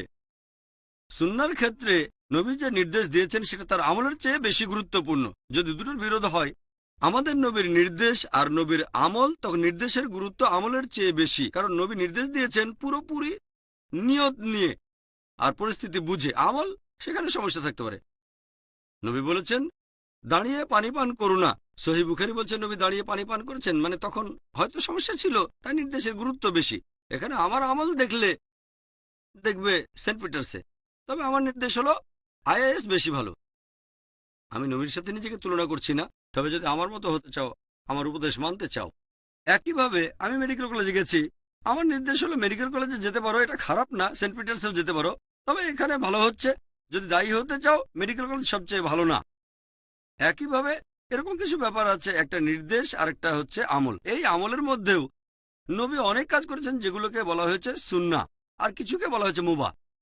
তিনি অনেক কিছু করেছেন, মরুভূমিতে বাস করেছেন। এখন মরুভূমিতে বাস করাটা এমনিতে সুন্নাহ না, এটা সুন্নাহ লুগুই। এখানে লুগুই মানে হলো ভাষাগতভাবে, সুন্নাহ মানে নবীর দেখানো পথ। নবী দাঁড়িয়ে পানি পান করেছেন, তাহলে এইভাবে দেখলে দাঁড়িয়ে পানি পান করা সুন্নাহ।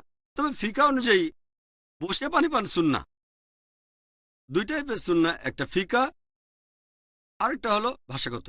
তাহলে দাঁড়িয়ে বা বসে পানি পান দুটোই লুগুই সুন্নাহ। নবী দাঁড়িয়ে পান করেছেন। তবে ফিকি সুন্নাতে শুধু বসে পান ফিকি সুন্নাহ। একইভাবে যদি দেখো, যদি সেখানে পড়তে চাও অবশ্যই পারবে, তবে এভাবে বলতে পারবে না যে আমি ডক্টর জাকির নাইকের মতো হব, উনি মেডিকেল কলেজে গেছেন আমিও যাব। আমার নির্দেশ হলো অন্যটা। তারপরও পড়তে চাইলে পড়তে পারো, সমস্যা নেই। যদি খুব আগ্রহ থাকে যে না আমি শুধু একজন ডাক্তার হতে চাই, হ্যাঁ পড়তে পারো।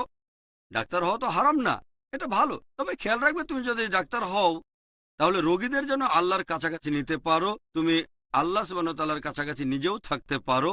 পেশার মধ্যে এতই ডুবে যাবে না যে স্কুলে কোরআন সুন্নাহ যা কিছু শিখেছিলে সবই ভুলে গেলে। আশা করি উত্তরটা পেয়েছো।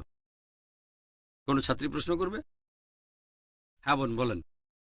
আসসালামু আলাইকুম। ওয়ালাইকুম আসসালাম ওয়া রাহমাতুল্লাহি ওয়া বারাকাতুহু। সবাই এরকম মনে করে যে কেউ যদি দাওয়া বা অন্য কোনো ইসলামিক ফিল্ডে যায় তাহলে সে একজন ডাক্তার বা অন্যান্য পেশাজীবীর মতো উপার্জন করতে পারবে না। আপনি বললেন যে আপনি কিছু ব্যবসাও করেন।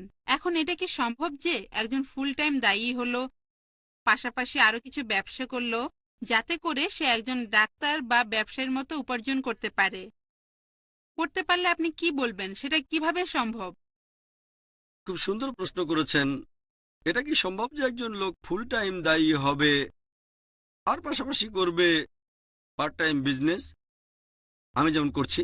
একজন ডাক্তারের সমান আয় করবে অথবা আরো বেশি, এটা নির্ভর করে এক একজনের সামর্থ্যের উপর। যদি আমি ফুল টাইম ব্যবসা করতাম, ইনশাল্লাহ আমার পক্ষে $1,000,000 রোজগার করাও সহজ। $1 মিলিয়ন মানে মাসে 4 থেকে 5 কোটি টাকা। আমি ব্যবসা করলে এরকমই করতে পারতাম, তবে আমি টাকা আয় করতে আসিনি। তাই কি করি, প্রতি মাসে একদিন এই ব্যবসাগুলোর পেছনে সময় দিই। সব একসাথে না, প্রতি সপ্তাহে হয়তো 2-1 ঘন্টা সময় দিই, বা সপ্তাহে 3 ঘন্টা। এসব ব্যবসায় কোটি টাকারও বেশি উপার্জন হচ্ছে মাশাআল্লাহ। প্রতি মাসে 10 থেকে 20 লাখ টাকা উপার্জন হচ্ছে। আল্লাহ আমাকে সামর্থ্য দিয়েছেন। আমি যেটা করছি, আমি বলি যে পুরো সময়টা আল্লাহ সুবহানাহু ওয়া তাআলার পথে ব্যয় করছি। টাকা রোজগার করার চেয়ে এই সময়টা আমার কাছে বেশি গুরুত্বপূর্ণ। আমার অপশন দুটো, একটা পুরোপুরি ব্যবসা করব, আমি মাসে 4 কোটি টাকা ইনকাম করব, আল্লাহর পথে দেব, আল্লাহর খাতিরে টাকা দান করে দেব, অথবা মাসে একটা দিন সময় ব্যয় করব, প্রতি মাসে 10-20 লাখ টাকা ইনকাম করব, ঠিক, আর বাকি সময়টা আল্লাহর কাজে লাগাবো। আমি প্রতিষ্ঠান থেকে কোনো রকম বেতন নেই না, টাকা আমি দান করে দিই। এখন সবার তো এই সামর্থ্য নেই, কারো সামর্থ্য থাকলে এটাই সবচেয়ে ভালো, সবচেয়ে ভালো। তবে সবার এই সামর্থ্য নাও থাকতে পারে, কারণ অনেক মানুষ বুঝতে পারে না যে টাকাই জীবনের সবচেয়ে গুরুত্বপূর্ণ জিনিস না। বেশিরভাগ মানুষই ভাবে টাকাই বেশি গুরুত্বপূর্ণ। সবাই ভাবে আরে ভালো করছে কারণ সেখানে টাকা খরচ করা হচ্ছে। ইন্ডিয়ান এক্সপ্রেসে একটা ইন্টারভিউ দিয়েছিলাম, আমার কিছু উত্তর তাদের ঠিক পছন্দ হয়নি। প্রশ্ন করলো, আপনাদের আইআরএফ এর বাজেট কত? আমি বললাম, কেন ভাবছেন যে সফল হতে গেলে টাকাই অবশ্য প্রয়োজন? না না, টাকা তো লাগবে। আমি বললাম, ভালো, টপ 10-এর মধ্যে আমরা সবার পেছনে। যদি 10টা গুরুত্বপূর্ণ কথা ভাবি একটা সফল ইসলামিক প্রতিষ্ঠানের জন্য, টাকা অবশ্যই লাগবে, এটা একেবারে 10 নম্বরে। একটা উদাহরণ দিই। একবার হযরত ওমর রাদিয়াল্লাহু আনহু, ইসলামের দ্বিতীয় খলিফা, সাহাবীগণ ছিলেন একটা রুমে।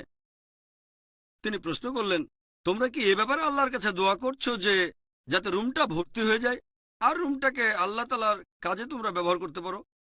এক সাহাবী বললেন যে আমি আল্লাহর কাছে দোয়া করি এই রুমটা যেন সোনায় একবারে ভর্তি হয়ে যায়, যাতে সেগুলো আল্লাহ সুবহানাহু ওয়া তাআলার পথে ব্যয় করতে পারি। হযরত ওমর বললেন, আরো ভালো কিছু দোয়া করো তোমরা।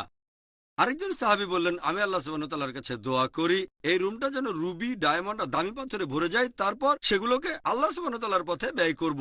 হযরত ওমর রাদিয়াল্লাহু আনহু বললেন, আরো ভালো কিছু চাও। সাহাবী বললেন, ইয়া আমিরুল মুমিনিন, হে মুমিনদের নেতা, আপনি বলেন কোনটা ভালো?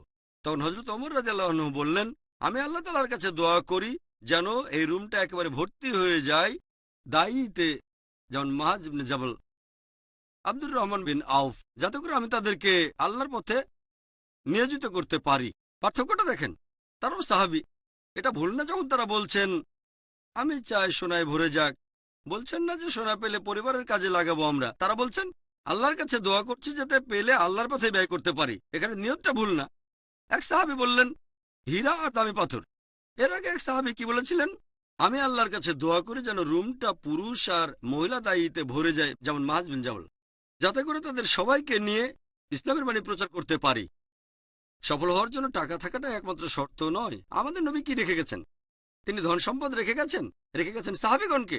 বর্তমানে আমাদের যে ধন সম্পদ আছে সেটা নবীর সম্পদের চেয়ে কয়েক হাজার গুণ বেশি হতে পারে, ঠিক না ভুল? অনেক মুসলিম দেশে দেখবেন ব্ল্যাক ডায়মন্ড, মাটির নিচে তেল। এখন মুসলিম দেশগুলোর অবস্থা দেখো। আমাদের নবী কি রেখে গেছেন? ওই তেল না, তেল পেয়েছেন কিছুদিন আগে। তিনি রেখে গেছেন সাহাবীগণকে। এই সাহাবীগণ আল্লাহর বাণী প্রচার করেছেন। আর হযরত ওমর রাদিয়াল্লাহু আনহু, আবু বকরের পরে, আল্লাহ ওনাকে শান্তিতে রাখুন, দুজনেই ছিলেন খুব নিবেদিত প্রাণ। এটা হলো ম্যান পাওয়ার। তাহলে ম্যান পাওয়ার টাকার চেয়ে অনেক গুরুত্বপূর্ণ। টাকা কখনো টাকার পেছনে ছুটবে না, টাকা তোমার পেছনে ছুটবে। টাকা কখনোই বেশি গুরুত্বপূর্ণ না। হ্যাঁ, গুরুত্ব আছে, আমি বলছি না কোনো গুরুত্ব নেই। আসলে আমরা আমাদের নবী এবং সাহাবীগণের জীবনী কখনোই ভালোভাবে বিশ্লেষণ করে দেখি না। তোমাদের জানিয়ে রাখি, এই আইআরএফ শুরুতে এর বাজেট ছিল মাসে 5,000 টাকা। কত? প্রতি মাসে 5,000 টাকা। এটাও তো অনেকের পকেট মানি।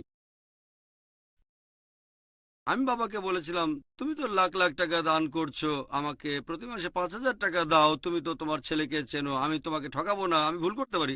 বাবা বললেন, ঠিক আছে, ইসলামিক প্রতিষ্ঠান সফল করা খুব কঠিন। তারপরে দিলেন প্রতি মাসে 5,000। এভাবে শুরু করেছিলাম 1991 সালে। ছোট্ট একটা রুম, খুব বেশি হলে 20 বা 25 বর্গমিটার। তোমরা তো আমাদের আগে লেডিজ উইংটা দেখেছো, মাত্র 235 বর্গ ফিট, 20 বা 25 বর্গমিটার। এই রুম দিয়ে শুরু। আর এখন মাশাআল্লাহ বা ১৯ বছর পরে, এখনকার বাজেটটা তোমাদের বলছি না, শুনলে বলবে বাহ, এ তো অনেক টাকা। তখন মাত্র একজন লোককে চাকরি দিতে চাইলে ১,০০০ টাকা চাই, তো অনেক বেশি। আমার বন্ধুর ভাই একজন, না মাসে ৬০০ টাকা দেবো, আমরা মিটিং করেছি, আমরা ৬০০ দিতে চাচ্ছি, উনি চাচ্ছেন ১,০০০, সেজন্য মিটিং করেছিলাম তাকে ১,০০০ টাকা বেতন দেবো কিনা। বড় একটা মিটিং, ঘন্টাখানেক ধরে আলোচনা। আমরা ৬০০ দিতে চাচ্ছি, উনি চাচ্ছেন ১,০০০, তারপর ঠিক করলাম ১,০০০ দেবো। তখন ছিল একজন কর্মকর্তা, তারপর আল্লাহর সাহায্যে শুরু করলাম। এখানে আসলে প্রয়োজন ম্যান পাওয়ার, টাকার চেয়ে গুরুত্ব হচ্ছে ম্যান পাওয়ারের বেশি। এবারে আমি বোনের প্রশ্নটাতে আসি যে এটা কি সম্ভব? হ্যাঁ সম্ভব, তবে একটা ব্যাপার আছে, প্রত্যেক মানুষের পক্ষে এটা সম্ভব না আমাদের নবীকে অনুসরণ করা পুরোপুরি। নবী হলেন নবী, সরাসরি আল্লাহর সাহায্য। হযরত ওমর রাদিয়াল্লাহু আনহুর একই ব্যাপার, আব্দুর রহমান বিন আউফের একই ব্যাপার। বলা হতো তিনি যা স্পর্শ করেন তাই শোনা হয়ে যায়। অনেক বিশেষজ্ঞই এভাবে বলে থাকেন, স্পর্শ করা মানে হচ্ছে তিনি যে ব্যবসায় করতেন সেখানেই সফল হতেন। এভাবে তিনি মাশাআল্লাহ ইনকাম করেছেন, আল্লাহর পথে ব্যয় করেছেন। সবাই ওনার মতো হতে পারবে না, তাই এইভাবে চেষ্টা করলে হবে না। তবে যদি কোনো অপশন দেয়া থাকে, যেমন আমাদের প্রতিষ্ঠান IRF-এ আমরা যেটা করি, আমরা কখনোই বলি না যে বাইরে ১০,০০০ টাকা ইনকাম করতে পারলে আমরা দেব তাকে ৫,০০০। যদি বাইরে ১০,০০০ পান, আমরা দেব ১২,০০০, ২০% বেশি দেব, ৫০% বেশি। আমি কখনোই এভাবে বলবো না যে আল্লাহর খাতিরে অর্ধেক টাকা নেন। এটা করা খারাপ না, কিন্তু তার বাবা মা হয়তো পছন্দ করবে না। হ্যাঁ জাকির ভাই লেকচার দেন, খুব ভালো লেকচার দেন, কিন্তু আমার ছেলে বেতন অর্ধেক। আমি এই কাজটা করতে চাইনি। আমি যেটা বলি, বাইরে যা পেতেন তার চেয়ে আপনাকে ২০% বেশি দেবো আমি। আপনি যে কাজ করেন সেটার যদি এখানে প্রয়োজন না থাকে, যেমন ডাক্তার, এখানে ডাক্তারের কোনো প্রয়োজন নেই, আপনাকে বেতন দিতে পারবো না। কেউ বললো ব্যবসা করি, মাসে ১,০০,০০০ ইনকাম, আমি সেটা দিতে পারবো না, কারণ এখানে কোনো ব্যবসা নেই। কিন্তু যদি রিসেপশনিস্ট হয় অথবা টিচার হয়, এখানে চাকরি হলে ২০% বেশি দেব। আমি এখানে চাচ্ছি ডেডিকেশন। সবাই টাকার জন্য কাজ করে না, আমাদের সাথে যারা আছে সবাই টাকার জন্য চাকরি করে না। তবে আমি বলি, টাকার জন্য চাকরি করলেও আমার কোনো সমস্যা নেই। যদি আপনি আল্লাহর পথে কাজ করেন তাহলে ঠিক আছে, চাকরি ছেড়েছি কারণ ২০% বেশি। এখন ইসলামিক কাজ করছি, আলহামদুলিল্লাহ, ভালো, এখানে কোনো সমস্যা নেই। যদি শুধু আল্লাহর খাতিরে এখানে এসে থাকেন, সবচেয়ে ভালো। যদি আল্লাহর খাতিরে এবং টাকার জন্য আসেন তাহলেও ভালো, অথবা যদি শুধু টাকার জন্য আসেন আর আল্লাহর নির্দেশ মানেন, সেটাও ভালো। তবে টাকার জন্য বা অন্য কারণে এসে আল্লাহর নির্দেশ মানলেন না, সেটা ঠিক না। আমরা আমাদের প্রতিষ্ঠানে একটা নিয়ম মেনে চলি, মানুষকে বলি, এরকম অনেক উদাহরণ আমি দেখাতে পারবো। ডাক্তারদের উদাহরণ, যাদেরকে তোমরা ভালো করে চেনো, তারপর আছে ইঞ্জিনিয়ারদের উদাহরণ। আমি তাদের বলি, বাইরে কত পাচ্ছেন আপনারা? ১০,০০০ পাচ্ছেন, ভালো। আপনি একজন ডাক্তার, ইনকাম ১০ থেকে ১২,০০০, আচ্ছা ঠিক আছে, আমি কমপক্ষে ১০ দেব, অথবা বললাম অন্তত পক্ষে ১২,০০০ দেব। তখনও জানি না ১০ বা ১২,০০০ টাকা তার জন্য ঠিক কিনা। সেই লোক এসেছিল আল্লাহর খাতিরে, এখন উনি যা পাচ্ছেন সেটা বাইরের চেয়ে অনেক গুণ বেশি। যদি ফুল টাইম ডাক্তারি করতেন, ইনশাল্লাহ ডাক্তার হয়ে তিনি যা ইনকাম করতেন আমরা তার চেয়ে ডাবল দিচ্ছি। উনি টাকার জন্য আসেননি, এসেছিলেন শুধুমাত্র আল্লাহর খাতিরে। জাকির ভাই আপনি যা দেন আমি চলে আসছি, ব্যাস। তবে আমি চাইনি তার পরিবার আমাকে অপছন্দ করুক, তাই বললাম বাইরে যা পান সেটাই আপনাকে দেওয়া হবে। তারপর তিনি উন্নতি করতে লাগলেন। এখানে অনেক ইঞ্জিনিয়ার আছে, তারা বাইরে যা পেত এখানে তার চেয়ে বেশি পাচ্ছে। তাহলে সবার আগে তোমার সামর্থ্য থাকতে হবে, যেমন আব্দুর রহমান আউফ রাদিয়াল্লাহু আনহু। সবাই বলবে না যে আমি পারবো, অনেকেরই সমস্যা থাকে, আমি টাকার জন্য কাজ করব না, আমি দাওয়া দেবো ফ্রি। অনেক মানুষ এরকম মনে করে, আমি আল্লাহর জন্য কাজ করব, ফ্রি করব, এটা খুব ভালো, আলহামদুলিল্লাহ, আমি এটার পক্ষে, আমি এটা করছি। একটা উদাহরণ দিই, আপনি একটা চাকরি করছেন যেটা হারাম না, কোনো কোম্পানির চাকরি, যেমন টাটা, হালাল কোম্পানি, সমস্যা নেই, আর বেতন পাচ্ছেন ২০,০০০ টাকা। তারপর বললেন ঠিক আছে, প্রত্যেক দিন দেওয়ার জন্য ২ ঘন্টা দেব। এভাবে চাকরি করছেন, রোজগার করছেন, আর মনে করেন সেই মাসে আপনি কাজ করছেন আল্লাহ সুবহানাহু ওয়া তাআলার জন্য ৫০%। উদাহরণ, আমি বলবো সে লোক ইসলামিক কোনো প্রতিষ্ঠানে যোগ দিক, বেতন নিক ২০,০০০, আর আল্লাহর জন্য ১০০ পয়েন্ট কাজ করুক। কারণ যখন সে বাইরে পাচ্ছে ২০,০০০, তখন সে কোম্পানির জন্য ৩০,০০০ ইনকাম করে দিচ্ছে। এমন হলে কোম্পানি রাখবে, অথবা কোম্পানির ইনকাম হচ্ছে ৪০,০০০, কোম্পানির লাভ না হলে তো তাকে সেখানে রাখবে না। যদি কোম্পানির ইনকাম ২০,০০০ হয়, আপনাকে ২০,০০০ দেবে কেন? সে তো লাভ করবে, সে আপনাকে গাইড করছে, তার দেয়া গাইডেন্স। আপনি পাবেন ২০, সেও দিচ্ছে ২০, তবে আপনার সামর্থ্য, তার গাইডেন্সে কোম্পানি পাচ্ছে ৪০,০০০, সে ৪০ থেকে আপনাকে দিচ্ছে ২০। তার চেয়ে চাকরি করেন কোন ইসলামিক প্রতিষ্ঠানে, 20,000 বেতন নেন, বেশি আশা করবেন না। আর আল্লাহর জন্য আপনি 100 পয়েন্ট কাজ করেন, তাহলে কি হচ্ছে? ওখানেও 20 পাচ্ছেন, এখানেও 20 পাচ্ছেন। ওখানে আল্লাহর জন্য করছেন 50 আর এখানে করছেন 100 পয়েন্ট। তাহলে এই লোক সব তার চেয়ে বেশি পাবে যে বাইরে কাজ করছে আর 2 ঘন্টা ফ্রি দিচ্ছে। বুঝতে পেরেছ? তাহলে এখানে নেট রেজাল্টটা হচ্ছে, আবার যদি এখানে কাজ করে 50,000 টাকা দাবি করে তাহলে বেশি হয়ে যাবে। বাইরে আপনার ভ্যালু 20, এখানে যাচ্ছেন 50। কেন? নিয়ত ঠিক নেই। তবে যদি কেউ 30 দেয় সমস্যা নেই, কেউ 50 দিলেও করতে পারে।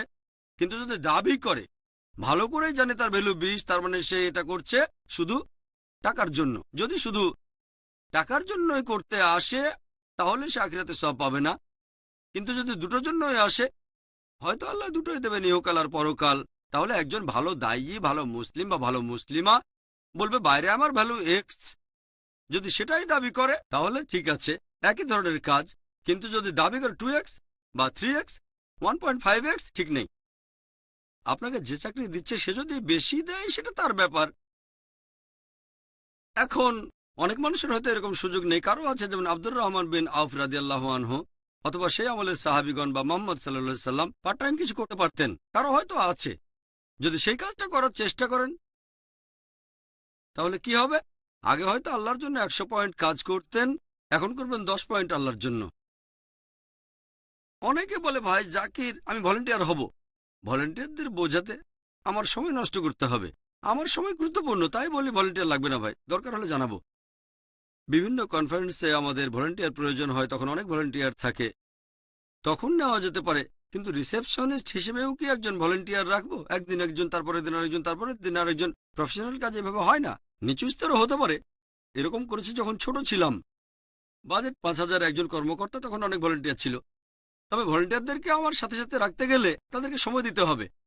আমার সময়টা গুরুত্বপূর্ণ। তাহলে বুঝতে হবে আমরা একসাথে কাজ করতে পারি, তবে সবার হয়তো সামর্থ্য নেই। আরেকটা ব্যাপার, যদি হন পার্ট টাইম ব্যবসায় আর ফুল টাইম দায়ী, তাহলে দেওয়ার কাজ বাদ দেওয়ার সম্ভাবনাটা অনেক ক্ষেত্রে এরকম হয়, আরে এ তো অনেক টাকা পাচ্ছি, আচ্ছা আর একদিন কাজ করে নিই, 1 কোটির বদলে 2 কোটি পাবো। আরেকদিন কাজ করি। টাকার প্রতি এই ভালোবাসা, এইটা সামলানো খুবই কঠিন মানুষের জন্য। বিপথে যাওয়ার সম্ভাবনা অনেক বেশি থাকে। আচ্ছা ঠিক আছে, প্রতি মাসে একদিন, আর একদিন কাজ করি, কি হবে, সমস্যা নেই। আরেকদিন করলেই তো 2 কোটি পাবো, 1 কোটি তো হয় না। তারপর 3। আমাদের নবী মুহাম্মদ সাল্লাল্লাহু আলাইহি ওয়াসাল্লাম বলেছেন, যদি আল্লাহ কোনো মানুষকে একটা সোনার পাহাড় দান করেন সে আরো একটা চাইবে। আল্লাহ 2টো সোনার পাহাড় দান করলে সে আরো একটা চাইবে। এভাবে মানুষের চাহিদার কোনো সীমা পরিসীমা নেই। আমাদের বুঝতে হবে যে খুব কম মানুষই জীবনে টাকার মোহ থেকে বেরিয়ে আসতে পারে। সবাই পারবে না। তাই ভালো হয় আপনি ফুল টাইম দেওয়ার কাজ করেন। আপনি জানেন প্রতিষ্ঠান আপনার সামর্থ্যকে কাজে লাগাবে। যদি মনে করেন আপনার সামর্থ্য অনুযায়ী কেউ বেতন দিতে পারবে না, আপনার যে সামর্থ্য আছে সেটা দেওয়ার কাজে লাগবে না, তখন যদি কোনো প্রতিষ্ঠানে যান যে আমি এই কাজে বিশেষজ্ঞ একজন, অথবা আমি বিশেষজ্ঞ হয়তো ইঞ্জিনিয়ারিংয়ে, সেটার এখানে কোনো দরকার নেই। কিন্তু যদি বাইরে চাকরি করেন, হয়তো টাটা কোম্পানি অথবা রিলায়েন্স কোম্পানি অথবা বিড়লা কোম্পানি, তাহলে হয়তো 50,000 পাবেন আপনি। ইসলামিক প্রতিষ্ঠানে গেলে হয়তো পাবেন 10,000 টাকা। এরকম হলে বলবো ঠিক আছে, আপনি বাইরে কাজ করেন আর প্রত্যেক দিন দেন 1 ঘন্টা বা সপ্তাহে 1 ঘন্টা, ঠিক আছে। অথবা অর্ধেক দিন কাজ করলেন আর 25,000 টাকা পেলেন, তাও ঠিক আছে। আমি আমার স্টাফদের বলি, আল্লাহ সবকিছু জানেন। এখন আমাদের মাশাআল্লাহ কয়েকশো staff, low level, mid level, higher level. আপনি আগে জানেন না, হয়তো আমার চেয়ে সওয়াব বেশি পাবেন। আমি ফ্রি কাজ করছি তার মানে এই না যে আমি অবশ্যই আপনার চেয়ে বেশি সওয়াব পাবো। এ কথা বলতেই পারি না। বলতে পারেন আমি ফ্রি কাজ করছি, বেশি সময় কাজ করছি, গড়ে প্রতিদিন 18 ঘন্টা দিচ্ছি, 17-18 ঘন্টা। ছুটির দিনগুলো বাদ দিলে দেখবেন দিনে 20 ঘন্টারও বেশি গড়ে। অন্যান্য স্টাফরা সাপ্তাহিক ছুটি পায়, এছাড়া মাসে 2টো ছুটি পেইড লিভ, 24 দিন অফিস করে। আমি প্রতি মাসে 28-29 দিন অফিস করি। 4টা ছুটির দিন বাদ দিয়ে যদি ভাগ করে দেখেন, দিনে 20 ঘন্টারও বেশি। এখন বলতে পারবো না, যেহেতু বেশি সময় ধরে কাজ করি, যেহেতু ফ্রি কাজ করি, বিভিন্ন ফাউন্ডেশনে টাকা দান করি, তাই সব বেশি পাবো, এটা আল্লাহ জানেন। আল্লাহ আমাকে সবকিছু দিয়েছেন ফ্রি। জানি না, হয়তো আমাদের প্রতিষ্ঠানে যে আমাকে সাহায্য করছে সে আমার চেয়ে সব বেশি পাচ্ছে। হতে পারে হেল্পার, হতে পারে অ্যাডমিনে আছে, হতে পারে একজন ম্যানেজার। আল্লাহ সবকিছু ভালো জানেন। তিনি প্রত্যেক মানুষকে একটা নির্দিষ্ট সামর্থ্য দিয়েছেন। আগে থেকে জানলে তো আরাম করতাম। বলতে পারবো না যে এতক্ষণ ধরে জার্নি করেছি, এত সময় ব্যয় করেছি, আমার বেহেশত কনফার্ম, এটা বলতে পারবো না। আমরা আল্লাহর কাছে দোয়া করব, আল্লাহ আমাকে বেহেশতে নিও। সেজন্য আল্লাহ আপনার সামর্থ্য আর সুযোগ সুবিধা বিবেচনা করে তারপর আপনাকে পুরস্কার দেবেন। আমি বলি আল্লাহ আমাকে অনেক সুযোগ সুবিধা দিয়েছেন, প্রতিদানে যা করছি সেটা অনেক কম। এই কারণে আমি আরো চেষ্টা করে যাচ্ছি। আল্লাহ আমাকে অনেক সুযোগ সুবিধা দিয়েছেন, হতে পারে সেটা সামর্থ্য অথবা টাকা, সে যাই হোক না কেন, এজন্য আমাকে বেশি জবাবদিহি করতে হবে। ব্যাপারটা এমন না যে বেশি কাজ করেছি বলে সব বেশি পাবো আমি। এটা নির্ভর করছে আল্লাহর উপর। আল্লাহ যদি আমাকে দিয়ে থাকেন সেটা হচ্ছে আল্লাহর দয়া। হাজা মিন ফজলে রাব্বি, এর কারণ হচ্ছে আল্লাহর ফজল, আল্লাহ সুবহানাহু ওয়া তাআলার দয়া। এটা আমার প্রাপ্য না। যদি এই নিয়তে কোনো পেশায় যান, কোনো চাকরি নেন, এরকম ভাববেন না যে আমি ফ্রি কাজ করব অথবা কত পাবো। এভাবে সামর্থ্যের বিচারে আল্লাহর জন্য যতখানি ত্যাগ করতে পারেন সেটাই আসল। আশা করি উত্তরটা পেয়েছেন। ওয়া আখিরি দাওয়ানা আলহামদুলিল্লাহি রাব্বিল আলামিন। Is there a father in this world? Alhamdulillah, wassalatu wassalam ala rasulillah wa ala alihi wa sahbihi ajmain, amma ba'd. A'udhu billahi minash shaitanir rajim. Bismillahir rahmanir rahim. Wa min ahsani qawlan mimman da'a ila Allah wa amila salihan qala innani minal muslimin. Rabbi shrah li sadri wa yassir li amri wahlul 'uqdatam min lisani yafqahu qawli. I welcome all of you with Islamic greetings. Assalamu alaikum wa rahmatullahi wa barakatuh. May peace, mercy and blessings of Allah subhanahu wa ta'ala be on all of you.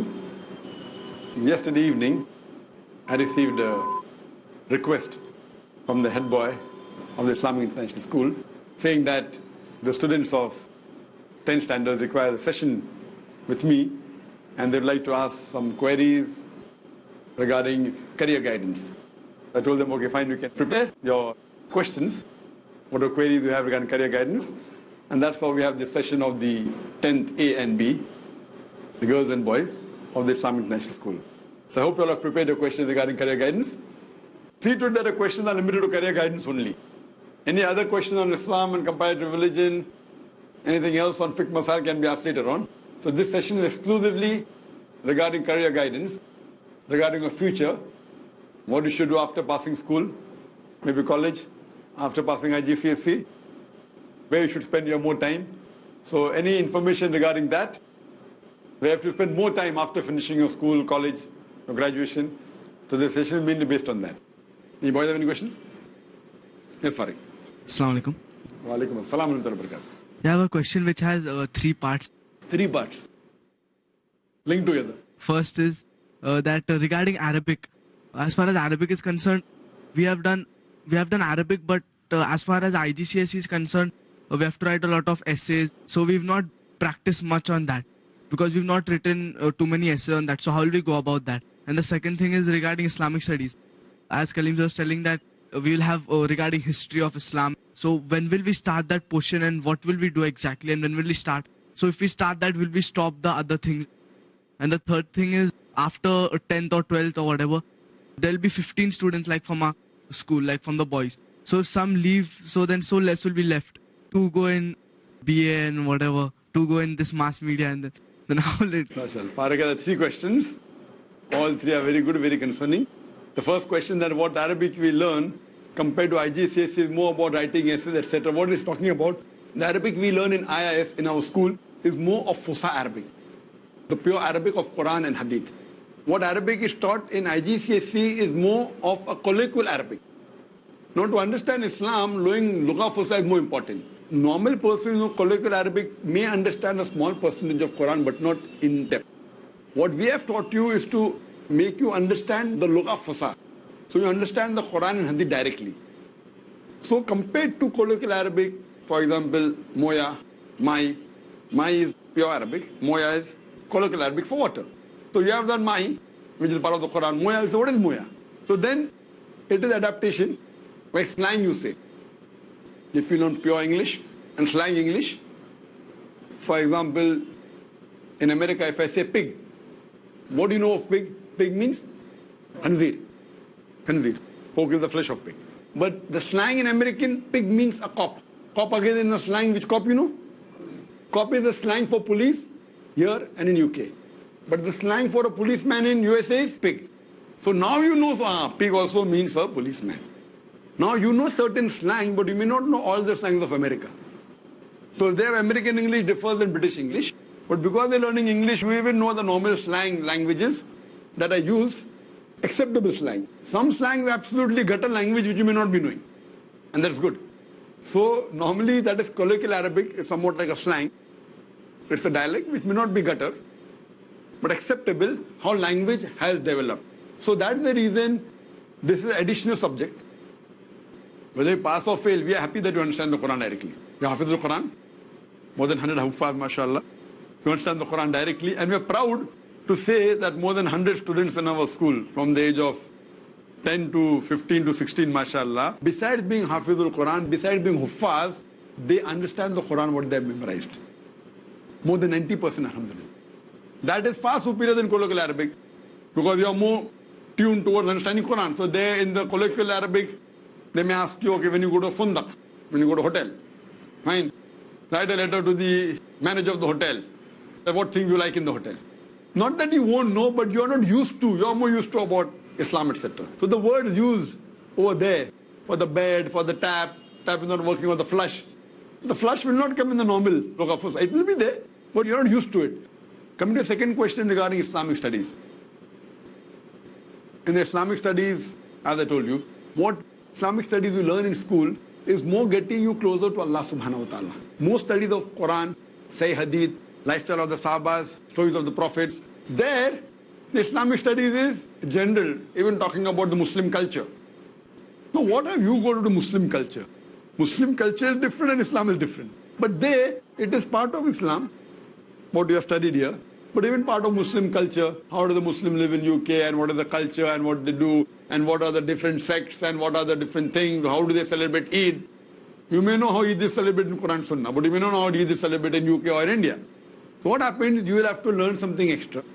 But irrespective whether you do well or not, we are more concerned, mashallah, you have done well in Lugha Fusa. You know about the true Islamic studies.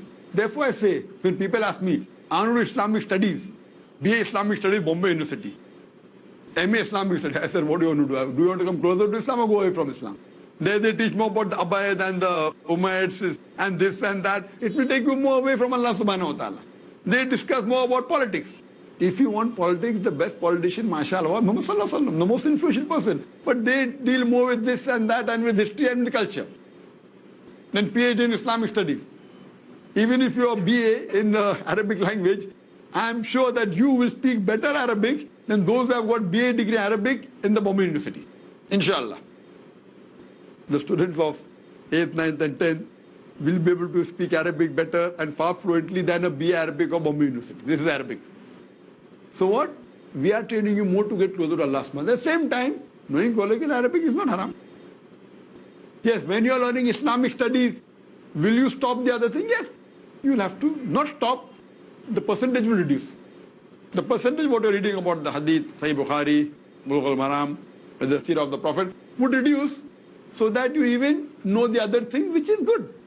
It's not bad to know that. So that when you go and when you speak, like when we had gone to Hajj, there was a different experience.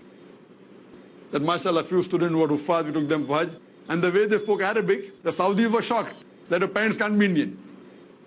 And they spoke to the parents, is this your son? We can't believe. Because mashallah, when they spoke Lugha Fusa, even they were shocked. But at the same time, even if you know colloquial Arabic, it's good. It will help you in the world. That's the second question. So when will you start that? Start what? Start Islamic studies and all that. Islamic studies is IGCSE. Yes. It is supposed to start, but you're looking the books which they refer to. What happened that we are checking which book does IGCSE refer to. We know what is required for true Islamic studies. That we have taught you. Now, what IGCSE wants, and I went through some books talking about deviant sects of Islam. Fine, as a knowledge it's good. Fine. As a knowledge to know is good. Not to practice. But to know is good. That will start inshallah shortly. Maybe in the next couple of weeks inshallah. Our third question was? Regarding the 15 students, that how is it? Farag asked a very good question. And now there are 15 students under 10. When we go, then you know, some will take art, some will take commerce. Each will have maybe 5 each, or maybe 4, 6 and 5. It may be split. And some will go out. Fine. We want everyone to stay. If they got, no problem, but staying is better so that we come closer to Allah subhanahu wa ta'ala. But again, we will have seats open even for outsiders to enter. So when we have outsiders entering this stream, they will have less knowledge of Islam as compared to you. So you will be at an advantage. So when they come, there will be more options. For example, you will have options in Islamic studies also, and maybe English and maths. They will have option only of English and maths. So you will have more options. So you will be together. But your option would be more Islamically inclined. So they will have the IGCSE 11th and 12th with Islamic environment and less Islamic studies as a support which they may not appear for. What will you be having? You will be having the formal education and Islamic studies which you can appear for. So inshallah, when we split but natural, there will be more. And inshallah, if Allah wills, just for your information, when we shift to the new school, as what we have planned, if Allah wills, inshallah, there will be 3 divisions. 3 divisions. My plan initially was 3 for boys, 3 for girls, but space constraint is there. So we'll have 2 for boys and 1 for girls. And in this, inshallah, when we split, again we have to have girls separate, boys separate. 15 is at least acceptable, the girls are only 11. So 11 divided by 3 would be much less. But inshallah, there are many people who want to come in. We don't encourage people coming into our school 8th, 9th and 10th. 9th and 10th we don't allow. 8th also we don't encourage. But there are some students who came. Because it becomes difficult for them to amalgamate with us and know the Islamic aspects, etc. We did allow some students last year. This year we allowed 1. 9th and 10th we have never allowed. But when we go to 11th and 12th, people come from outside. And many people want to join in. So they can do that. They can get the IGCSE degree. But the advantage of yours will be much more than. Same thing when we go for graduation. The students of undergraduates, there will be people coming from outside also, inshallah. So that can amalgamate and get the best, inshallah. But even if less are there, good for you. Imagine 5 students, it is personal tuition. So, my principle, even if no one comes from outside, tomorrow I may decide I don't want anyone from outside. I don't want to dirty my school. I may decide that. Inshallah, it's a pilot project. It's a pilot project. Whatever the cost is not a problem. We will have only 5 students. Even 2 students, no problem. As it is, we have the world record of having the lowest teacher-student ratio in the world. So then we can even have for the 11th and 12th, inshallah. Hope that answers the question. Girls, have any question? You're both welcome, sister. Assalamu alaikum. Wa alaikum assalam wa rahmatullahi wa barakatuh. Alhamdulillah, brother, this was a wonderful session of the career counseling, especially for the 10th standard, and I hope that by the end of this session, everyone is clear. But I would like you to have such a session even for the 8th standard so that by the time they reach the 10th, they are crystal clear with what they are supposed to do. Another question which I would ask was, just as we have IGCSE for the 10th standard, which university which we will be following for the BBA and BBM? Which university or which curriculum? And what importance will that curriculum have? Or are we planning to have a private university? Sister, that's 2 questions. The first one, she said she's happy, and the question is more towards you. That hope your vision is clear, right? And that's a very good thing that she mentioned that even 8th and 9th should have been included. That's what I thought in the morning. But the main blame goes to the head boy, Anas Pirzada. Thanks that he had this session, but little bit selfishness. He said only for 10B. So I thought, okay, let the 10A also come. Being a head boy, should have thought even for the... Fine? So good head boy. So there's positive for you, negative for you. Positive that you wrote a letter on behalf of your class, good. But negative that you didn't think of 10A and didn't think of the 8th, 9th. So when I got the letter, I was very busy, and Kalim sir was there. I said, okay, fine. Keep it on Saturday. Why Saturday? Saturday, I don't know, I'm free. Okay, keep it tomorrow. I said, even call the girls. But then I thought, okay, I should have called even the 8th and 9th, but it was too late. So inshallah, next time when we have the session, at least 9th and 10th should be there. 8th also is preferable.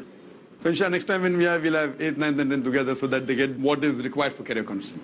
As far as second question is concerned, that when we go ahead, when we grow, 11th and 12th, graduation, which university will be following? But naturally, 11th and 12th will be IGCSE Cambridge, because the main Cambridge board that is there, O levels and A levels, it's up to 12th standard. We are opening other schools, as you may be aware, in other parts of the world, whether it be Dubai, whether it be other parts of the world.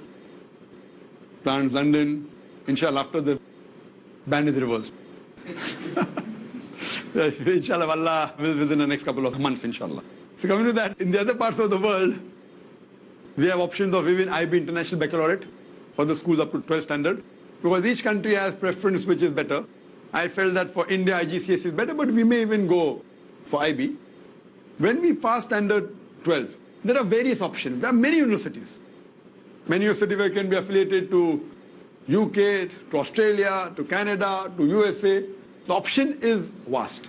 So inshallah, when we reach, even now we have options of Canada, we have options of Australia, even now. So depending, it will not be one university per se. Till 12th, inshallah, it will be IGCSE. You may add IB in other schools, or may add in these schools.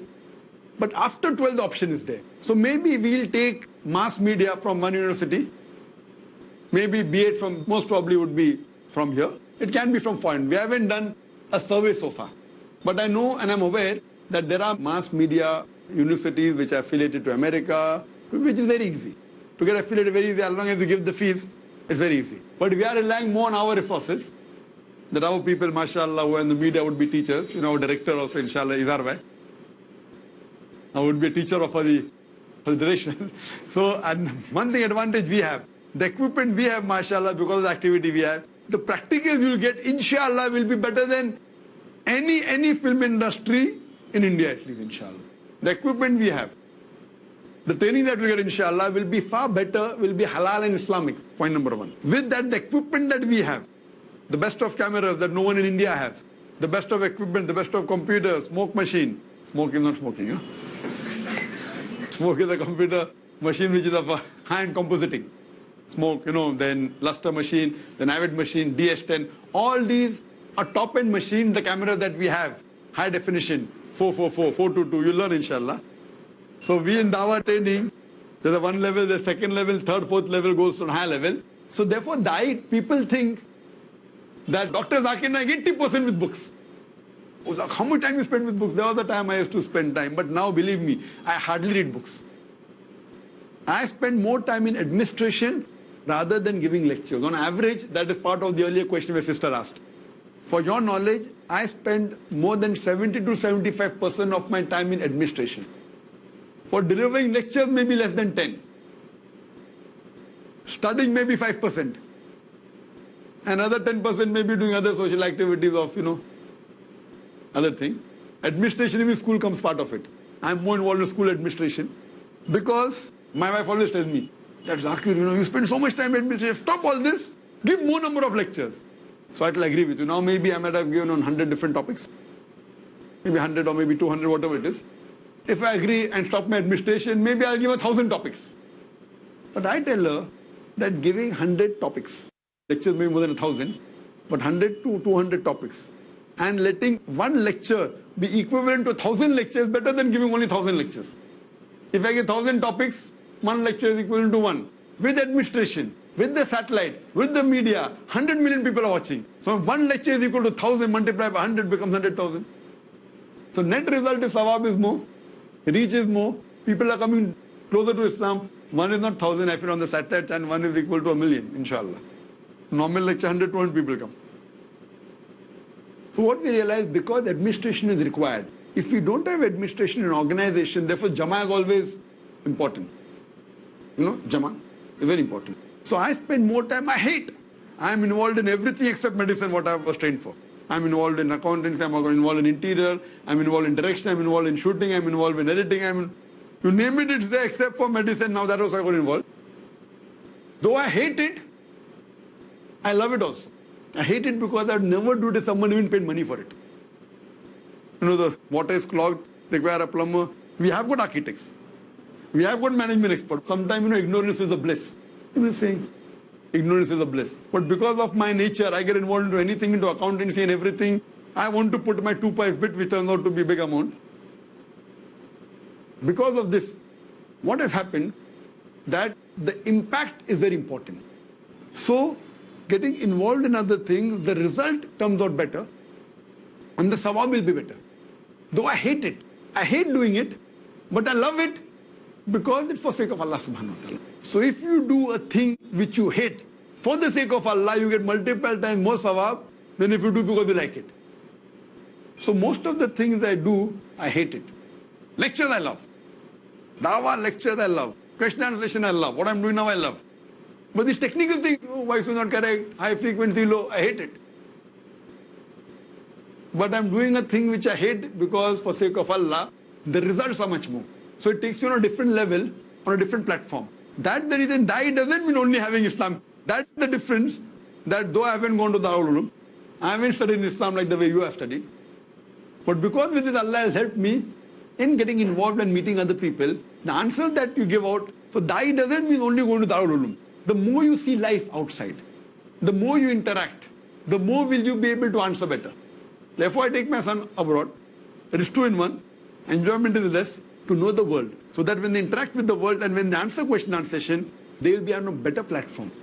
A person who has seen the world at directly, the good and the bad, how to lead a life on different levels. The person can answer and think better. Because you can only answer what you know. What you don't know, you cannot. So that's the reason, coming back to the question about the universities. So we'll have different universities. We'll do a survey. Our main thing is we'll Islamicize it. So we are specialized in Islamicizing it. It will be taking maybe from Australia, from Canada, depending upon various different fields. But B.Ed would mainly be from the Bombay University because our teachers would be staying here. Unless we think that, fine, we'll be having another teachers trainers college. Whether in Bombay or not, we're having abroad for sure, inshallah, in the next short time, because there are many schools opening. So we'll have a cross section, inshallah. We're having other plans whether should we have different levels of schools or not. Schools for different levels, everything is there. You know, we are biting more than what we can chew. But if Allah is making it successful, we are continuing. People say, how many projects are going on for? There are new projects coming on. We want to make the school on a different level. So if they shut the mouth of one Dai, there will be other thousands ready. And we know that the more you are successful in spreading the message of Allah subhanahu wa ta'ala, those people who are again in the spread of the message of Allah and Islam, they will try and stop you. So how many people can stop? 1, 2, 3, 4, we'll have it, inshallah. Not in Bombay, not in India, throughout the world, inshallah. So that these guys tomorrow when they grow up, they can present Islam in the real way, the way what is mentioned in the Quran and Sahih Hadith. Hope that answers the question still. Are there any questions from the boys? Any teachers? Yes, Brother Atif. We've been speaking about academics, but getting into the other side of the student's life, wherein he, is very enthusiastic about sports and all. And Alhamdulillah, we have many sports activities in our school. We have taekwondo, we have karate now, we have swimming, we have football.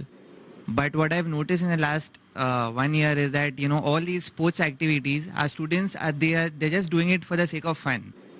But, these sports activities, because Alhamdulillah, we have very good caliber athletes, we have good caliber footballers, we have good caliber swimmers. So how about our students going for these sports at a professional level? So something that we can do for these students so then they can make a mark in these sports activities also. And of course, the dawa would be there. So something that we can do for these students. Now, that was the question that, mashallah, besides academics, we also have sports, we have taekwondo, we also have karate now. We have about more than 100 black belts in taekwondo, mashallah. I doubt any school in India has 100 black belts, just for information. And now they'll have double black belt, inshallah. Within a couple of years, they'll have karate and taekwondo, inshallah. We have women football. Many of the students are good in soccer, football, mashallah. We have swimming, etc. So what is the option of making this as a career? There's no problem. Sunnah, mashallah. Swimming. No problem in making it as a profession. Now again, if a person goes as a profession and becomes a person who's a very good football player, or very good swimmer, or very good in karate, he can be. At the same time, if that gets him closer to Allah is important. So if he makes it as a profession, I would say that he wants to make it as a profession so that he makes a living out of it, I wouldn't be too much in favor. Why? Because in football, you can make a living. MashaAllah, there are many football players who get $1 million a month, MashaAllah, more than that. Fine. But the chances is very less. You can get a job in some company. When you go football, you may get a job in railways. You may get a job in some company, which can. So knowing football and being attached to an Islamic institute, no problem. Being a good football player, fine. But making it full-time, the lifespan of a sportsman is very short. So looking at the career, it's good compared to other career, but not better than the career what we have as a Dai. Fine, if he's a good football player, if he reaches on a very high level and he gives the message of Islam, it will be phenomenal. But the chances that he will reach that level is less. That doesn't mean he can't be a good football player. He can be. But he will only be heard if he reaches that level. Or Ronaldinho, no Ronaldinho, then who's there? Ronnie, who's there? I don't know. Who's there? Messi. At that time it was Pele there, Maradona was there. My best sport was football. So I prefer being an all-rounder. Football, taekwondo, karate, swimming, and then you can go. But making it as your main profession, it's not haram. It's not haram. But I wouldn't advise too much. Don't be too much fanatic about it. It's not haram at all. You can be a good football player and yet be a good guy. Good football player and good in this also. But if you want to make it a profession, whole level changes. Like that, you're a good football player, you can have thrice a week also, no problem. You can even have 4 times a week, no problem. But when you want to make it a profession, then every day you have to spend a few hours at it to maintain that. And that life is a very short-lived life of that. So my personal thing is, it's not haram. Not that it is bad. But if you're thinking of the akhirah and this, unless you reach a very high level, even if you're the top football player for 4 years or 5 years, or the best swimmer, football fine, swimmer, how many people know the best swimmer in the world? Football players, they know. But swimmer, I don't know. I don't know whether you know best swimmer? Who? Michael? Famous? Michael Phelps. Sorry, I don't know. They know because there's fine. So the thing is that a football player carries a bigger weight, a basketball player bigger weight, and cricket is in India. So what I have to realize that as a sportsman there is no problem. But I'm not too much in favor because it may not really be useful for a longer term unless you reach a particular level. As a die, even a small die, you can convey the message of Allah subhanahu wa ta'ala. So more better, I mean I would feel better as a profession, like a teacher. Then in that case I would prefer a doctor than a sportsman. Why? Doctor, if you don't become the best doctor, in your area at least the patient thinks you are next to God. Fine? So an option between a sportsman and a doctor, I would prefer a doctor than a sportsman. According to me. Not that sportsman is haram. So as a part-time it's good, so that keeps you fit, etc. Hope that's. Alhamdulillah. Wassalatu wassalam. Ala Rasulillah wa ala alihi wa sahbihi ajmain. Amma ba'd. A'udhu billahi minash shaitanir rajim. Bismillahir rahmanir rahim. Wa min ahsanu qawlan mimman da'a ila Allah wa amila salihan. Qala innal muslimin. Rabbi shrah li sadri wa yassir li amri wa hlul 'uqdatam min lisani yafqahu qawli. I welcome all of you with Islamic greetings. Assalamu alaikum wa rahmatullahi wa barakatuh. May peace, mercy and blessings of Allah subhanahu wa ta'ala be on all of you. Yesterday evening, I received a request from the head boy of the Islamic International School saying that the students of 10 standards require a session with me and they'd like to ask some queries regarding career guidance. I told them, okay, fine, you can prepare your questions, whatever queries you have regarding career guidance. And that's how we have this session of the 10th A and B, the girls and boys of the Islamic International School. So I hope you all have prepared your questions regarding career guidance. See to it that the questions are limited to career guidance only. Any other questions on Islam and comparative religion, anything else on fiqh masail can be asked later on. So this session is exclusively regarding career guidance, regarding your future, what you should do after passing school, maybe college, after passing IGCSE, where you should spend your more time.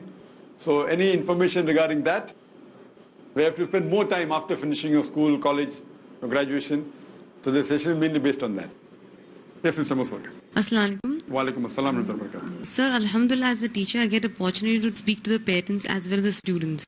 What I see is that when the children are in the school, they are charged up.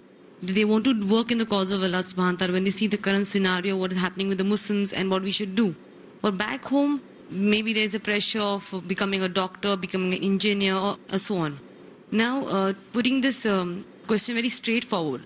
If a student at IS thinks that, okay, I want to dedicate myself for the sake of Allah subhanahu wa ta'ala, and he studies whatever profession, either of the 5 faculties that we are going to be providing them, and thinks that, okay, I'm going to work for the sake of Allah in the school itself at IRF, will he be able to earn a decent earning and work 24/7 for the sake of Allah subhanahu wa ta'ala? Sister has a question that what the atmosphere at school is such that students are charged up. When they go home, the parents may not be that much inclined as our teaching, like doctors, engineers. So if a student yet wants to continue in IRF, will they have a decent living? Will they be able to earn that much where they have a decent living? Sister, decent living is subjective. What is decent for me may not be decent for you. What's decent for him may not be decent for her. So it's subjective, and that itself is depending on each one's taqwa. And one thing is, no human being on a normal person can be satisfied whatever salary he or she gets. Generally, 99% of the human beings will not be satisfied with what they earn. Whether he may be earning 3,000 a month, or 3 lakh a month, or 3 crore, $3 million, or $10 million. Even the richest man in the world is not happy. Because the beloved Prophet, as I said, he said, Allah subhanahu wa ta'ala says, that if I give a value of gold, he would want the second. If Allah would give him a second, he'd want the third. A value of gold costs how much? Even Bill Gates cannot buy a value of gold. He was at Valley, he can't even buy half or quarter Valley. So Allah says that if I make a person the owner of a value of gold, means 10 times richer than the richest man, he would want a second. If Allah gives him the second value, he would want a third. So based on this, sister, it is subjective. But regarding a normal question, that will IRF be able to give to the same profession outside than others? Yes. There was a time when I said we want to be A+, the best. I'm not saying we are the best, but we are amongst the best. Surely we pay salary for the same job what he does outside on an A level. There are people who pay A+ also. So there's so much of competition, especially in the media, and the shaitan is there. So at a time I always wanted to be A+. Now I said no, A is sufficient. So what we pay, whether to a cameraman outside, inside, whether a director working outside, even though we are competing with multinationals. Same way with our teachers, inshallah, I cannot say we are paying the best in Bombay, but surely we are paying on the higher side to the teachers. So if a student wants to be a teacher, but natural teaching in IAS would be far better for him in this dunya than teaching outside. Fine, if you say that, can you compare his salary to a person who wants to become a doctor? Fine, if I say that if he becomes the average doctor, then our teacher's salary will be better than a, not average, a low doctor. That I can say, because we have got, mashallah.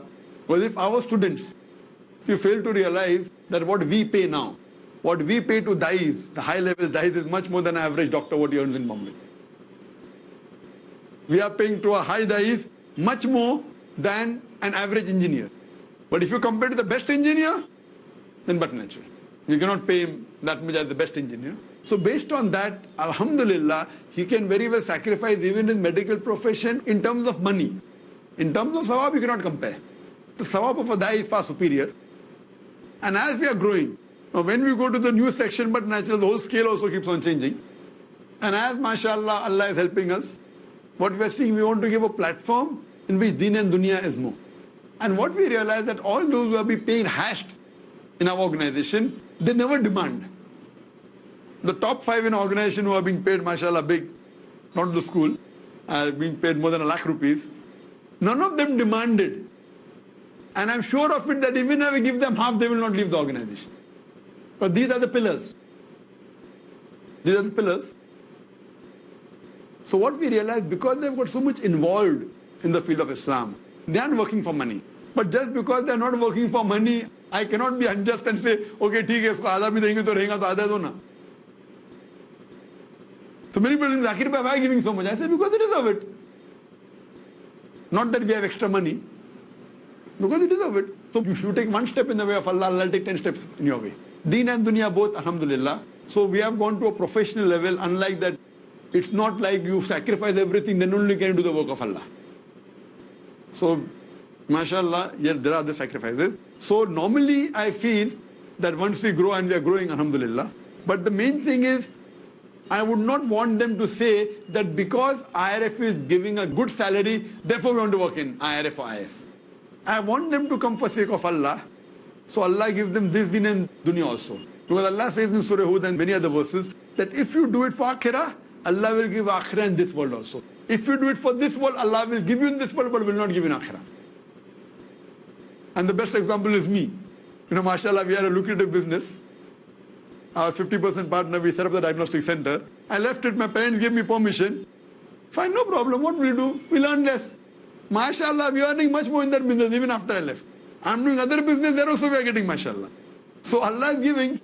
We left it thinking that we want to work for Allah. So we are working for Allah. Even if I had been the best doctor in the world, I would not have got the respect what I get today. You know, in my dreams, I could have dreamt of becoming the best surgeon in the world. I couldn't have dreamt of speaking in front of 25 people. As you know, my mother wanted me to become like Chris Bernard, who was the first heart specialist, heart surgeon, who did the first heart transplant. So when I said, would you want me to become like Sheikh Deedat or Chris Bernard? She said both. And after a few years, when I asked her the same question, she said, I can sacrifice 1,000 Chris Bernard for one Sheikh Deedat. So what you realize, that we read for Allah's sake, Wallah, not knowing that I would be a speaker, we set up IRF. I never knew I would be a speaker. But Allah gave it to us now in the respect that I get. Even the best doctor in the world won't get. We didn't do it for that. The heads of states, the kings, the sheikhs, the prime minister, the president, we are guests. We cannot imagine what respect we get. We didn't do it for that. We do it for Allah, but Allah gives you. But one thing is that the shaitan is always after you, the devil. You should not let the devil get the better of you. So as a dai, you should know the shaitan tempts you. You know, the power, the fame, the money, all these are distractions. So we pray to Allah subhanahu wa ta'ala, may He keep us on the straight path. Because we are human beings. With that in mind, if a student of IS does it only for the sake of Allah, inshallah Allah will give you this dunya and the akhirah. But irrespective you get this dunya or not, my logic is this dunya is for how many years? On average 60 years. Some at the age of 20, some 40, some 60, some 80, some 100. Average 60, 55, 60. If you compare as a businessman to the next world, which is eternal, it's a very good bargain. So my logic is that take it for granted that you're doing only for akhirah. And a da'i should make his requirements less. The sister asked a good question, that will it be sufficient? What is the meaning of sufficient? Therefore, when I married my wife, I told her that I will give you only 4,000 rupees per month. Minimum, not only, minimum 4,000 rupees a month. Don't marry me because I'm a doctor, don't marry me because I'm rich. And mashallah, she was earning more than that. You know, she was teaching in a college. I give her more than 4,000. But the thing is that I told her because you should realize that how you lead your life. Therefore I tell my children, Allah has given the best of this world, but I make my children used to sleep on the floor. They have been to the best of hotels, 5-star hotel, 7-star hotel, deluxe hotel, and they have slept on the floor also. Because they should not get addicted or should not get dependent on this luxury. A da'i can only be successful if he's not dependent on the luxury. He's not dependent on the facility. We are giving AC not for luxury, we are giving AC so that your output is better. But in the house we have a restriction. You can't put the AC on maximum once a month or twice a month. Not that we want to save the electricity. I don't want my children to become dependent on the AC. I don't want the children that when they go they should have the best of hotels. Fine, they've traveled so they don't crave for that. But they've slept in the worst of the hotels. So a da'i should know that these things of life, if he becomes dependent on, okay, today fine, I'm earning 1 crore rupees. Tomorrow, if my business goes down, then I leave dawah. So I make myself that fine, I can lead a life even with few thousand rupees. So when a da'i knows that to make his life revolve around small facilities, if he's not dependent on luxury, that is the reason if you heard my lecture on purpose of life. And the position Allah has given us which we don't deserve, with the amount of gifts we get, lakhs of rupees of watches, Rolex watch, Omega watch, best of watches. But if I'm dependent on this watch, if people don't recognize me because of this watch, what is the value of me? So we wear a 14 rupees watch. Many of you may be wearing more expensive watch than me also. Therefore, what we don't make that we get pens which are costing 20,000, 30,000, one ball pen. We give gifts to others. That's what the Prophet did. I never give expensive gifts to my children. Fine, 5 rupees, 10 rupees, 25 rupees, theek hai. But why should I give my son a pen when I use a pen of less than 100 rupees? Why should I give my son a pen which is 20,000 or 40,000? Why should I give my son a watch which is dependent on? He should not be recognized because he's wearing a Rolex watch. He should be recognized because of the work he does. So when you lead a life, your requirements for life should be the least. A da'i will be successful if you want. I want to live in a big house. I want a house which should be 4 bedroom, should be 2,000 square. Should I waste it? Then, if you don't, then you start telling lies. You start taking bribes. You start deviating from Allah subhanahu wa ta'ala. Or you may be honest, but you leave dawah and then you start earning money in the other ways. So if you make your requirements less, then what I require only 10,000 rupees to live. Then whether I give me 20,000 or 30,000, what is the problem?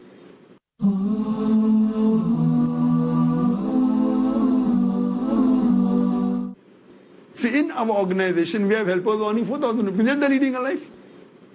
You have got people who earn 2 lakhs rupees in an organization per month, yet they're leading the life. The person who is 4,000 rupees, "Arey, mujhe 10,000 milega and all my problem will be solved." The person who's 10,000, he says, "I want 20,000." The person who wants 2 lakhs would want more if I take his interview. So we have people in an organization earning 2 lakh rupees a month. But the problem is that you should be satisfied with what you have. What you should say, "I require 10,000, whatever else I will give it to Allah." So it doesn't make a difference whether you're on 20 or 30. So if you lead your life, what I do, I have a system. Whatever I earn, minimum so much percentage goes in the way of Allah. Minimum. And yet we have so much left with us, then we give more. So if you're not dependent on it, if you're not dependent on luxury, then you should make your requirements the minimum. And believe me, now my requirements have gone up because of Peace TV. Wallah. Because of Peace TV, now I should wear different clothes. First I had few pairs. But now I'm wearing more clothes because for the sake of Allah that I'm going on the channel. Never did we have only 2 suits. Now we have more suits. Why? Not because I want to look handsome. Because I convince the message of Allah subhanahu wa ta'ala. So now my personal expense has gone up only because of this. But that is going in the way of Allah. Fine, I can take from the Peace TV budget. Why should I when Allah has given me? So what is required for the sake of Allah? So if you make your requirements less, that fine, I will lead my life in this. Whatever I earn, fine, I will invest some money. I'll give 25%, 50% of money for the sake of Allah. So if you make that, then you will never be dependent on what money you get from your work you're doing. And even now, suppose God forbid, and I tell Allah, I always pray to Allah subhanahu wa ta'ala, let me not earn a single rupee more. If I earn this money which will take me away from Allah, I better not earn that money. So give me that much money, as much as you want give. But don't give me a rupee more which will take me even 0.1% away from Allah. This is the dua that I do. Tomorrow, God forbid, something happens to me, God forbid, Allah forbid. If I don't earn money, I would prefer taking salary from IRS. Taking salary is not haram. And if I'm worth X amount, I'll take 0.1x. I know outside people have offered job. So what I'll do, instead of 1 day, I'll give 10 days for sake of Allah, for my business, because I'm not earning. No. What I'll say, forget that 1 day also, I'll give that for the sake of Allah, and I'll take about maybe, surely less than the highest person being paid here. So this, if you have your requirements cut down, then no one inshallah will be able to blackmail you, no one will be able to force you to do something against Allah subhanahu wa ta'ala. So with this, if your requirements are reduced to the lowest, to the minimum, that doesn't mean that you should lead a life and sleep on the floor. Please, I'm not saying that. Depending on your ability that you have, your requirements should be subdued. So what you earn, you're not dependent on that. You said, okay, fine, yet I can sacrifice 50% what I earn. So the salary system is subjective. But compared to the outside world, for the same profession, we have a policy of paying more. But I don't want the students to join IS because they're being paid more. I want them to join, we'll give you more. But give majority of your earnings to the sake of Allah subhanahu wa ta'ala. Inshallah, Allah will make you on a higher standard outside and in this world, inshallah. I think inshallah we'll just have one last question. Just one last question. Yes, sister. That Alhamdulillah, we have brought up our children in a complete Islamic environment. This is for those students who will be leaving. Possibly they might have a talent to become a doctor or an engineer, which the school is not providing. So won't they be facing something like a culture shock? But I want you to give them some kind of motivational talk that they can cope up with that culture shock. As you know, when they go out in the college world, they will definitely see something which they have not been accustomed. This has the question that there may be some students who may have the ability to become a doctor and engineer and they may leave the school. So the culture shock. Before I answer that question, sister, that doesn't mean a person who becomes a dai doesn't have the ability to become a doctor and engineer. I would want the students who have the ability to become a doctor and engineer to become a dai. Because normally what we have in society, the person who fails in school, okay, go to madrasa, become Hafizul Quran. What I want the best of the students to present the deen. So if a person like me who could become a doctor, I haven't left medicine because my practice did not survive. So what I want, sister, your question should have been, those who feel dawah is not important and have chosen medicine, that's a better question. Because we fail to realize that doesn't mean that a person who chooses to do dawah cannot become a doctor. He can become a doctor and a dai, but he chose to become a dai and he sacrificed the worldly glory for sake of Allah. So coming back to it, I always say that amongst the students that pass, the best 50% would take up dawah, Islamic studies, teaching. The less 50% would become doctors and engineers. Saying to say that all our students should be good, But coming back to your question, if you rephrase it, that those students who yet feel that becoming a doctor is important, and if they go outside and they join a college, etc., won't there be a cultural shock? They will be. But it will not be a big shock. Why? Because they're exposing our children to the outside world also. They have educational excursion. Fine. Now how to deal, but naturally there should be sessions. What we have to do, that they know the theory, but they may not know the practical aspect. I'll give you one example. I can give many, time is short. For example, it is common that when a girl wants to shake hands with the gent, 99% the hand goes on top, front. I know many people who are Islamic scholars, who are dais, who know in theory shaking hands with a non-mahram girl is haram. Not that they want to, but the moment the hand comes up, your hand goes in. And I've told that to many people. Unless you're mentally prepared that if a lady puts a hand in front, how will you react? So if you're mentally prepared, you're safe. And because I keep on traveling throughout the world, and mentally I'm prepared, and we know these situations come. We give talks to foreigners. We have gone to American embassies and giving talks. MashaAllah, people have accepted Islam. In 2000, before 9/11, the first Muslim who gave a talk in the American embassy in Saudi Arabia was MashaAllah myself. And amongst them, there was a cultural attached to accepted Islam. Oh, Dr. Naik, very good lecture. Normal, the hand will go on top. Because we're mentally trained that, okay, what to do now? No, usko bura lagna nahi chahiye. Theek hai, nahi lagna chahiye. But you know how to reply. That, sorry, ma'am, or sorry, sister, it's not allowed in Islam. And then quote the Bible, Deuteronomy chapter 22, verse number 5, or 1 Timothy. So if you're trained, you don't make the person feel bad. No other interviews going on. BBC this, that, some ladies, CNN, hand goes on front. So my colleague, I won't take his name, Zakir bhai tum sach bolte hain, automatic हाथ आगे जाता है, you know. Automatic हाथ आगे जाता है. But because you're trained, so if you're mentally prepared what to do, otherwise you know theoretically not to shake hand. But when you go in the outside world, a foreigner, white lady puts that, so you feel, अरे बुरा लगे, automatically it's human nature. But when you're trained in that way, that okay, someone says, sister, don't feel bad, one in Islam, you know, this is there, then quote the Bible, oh, yes, sir. So they ask you one more question. Fine, we are lowering your gaze. So how to be trained like Maqbul? Maqbul, mashallah, he's not an Islamic scholar per se, but the way he practices Islam is one of the best in the full organization. In the full organization, about 400 people. The gent that follows Islam best, according to me, is mashallah Maqbul. Because not that he has gone to the research department. He's an operation manager. But the way he speaks with ladies, the way he lowers the gaze, the way he interacts. So one thing is being, because not that I told him. He sees me and he has adopted that. Other people also know. So what happens, you feel many Islamic scholars, they talk something, but in practical life. So unless you're mentally, not that these scholars want to shake hand, don't get me wrong. But this is human nature, that's a reaction. So in this way, sister, when they go, there'll be a cultural shock. I know that. It's common. Me had a different nature, mashallah, from school itself. Allah help me. That being in a medical atmosphere, in a medical college, it is one of the worst atmosphere.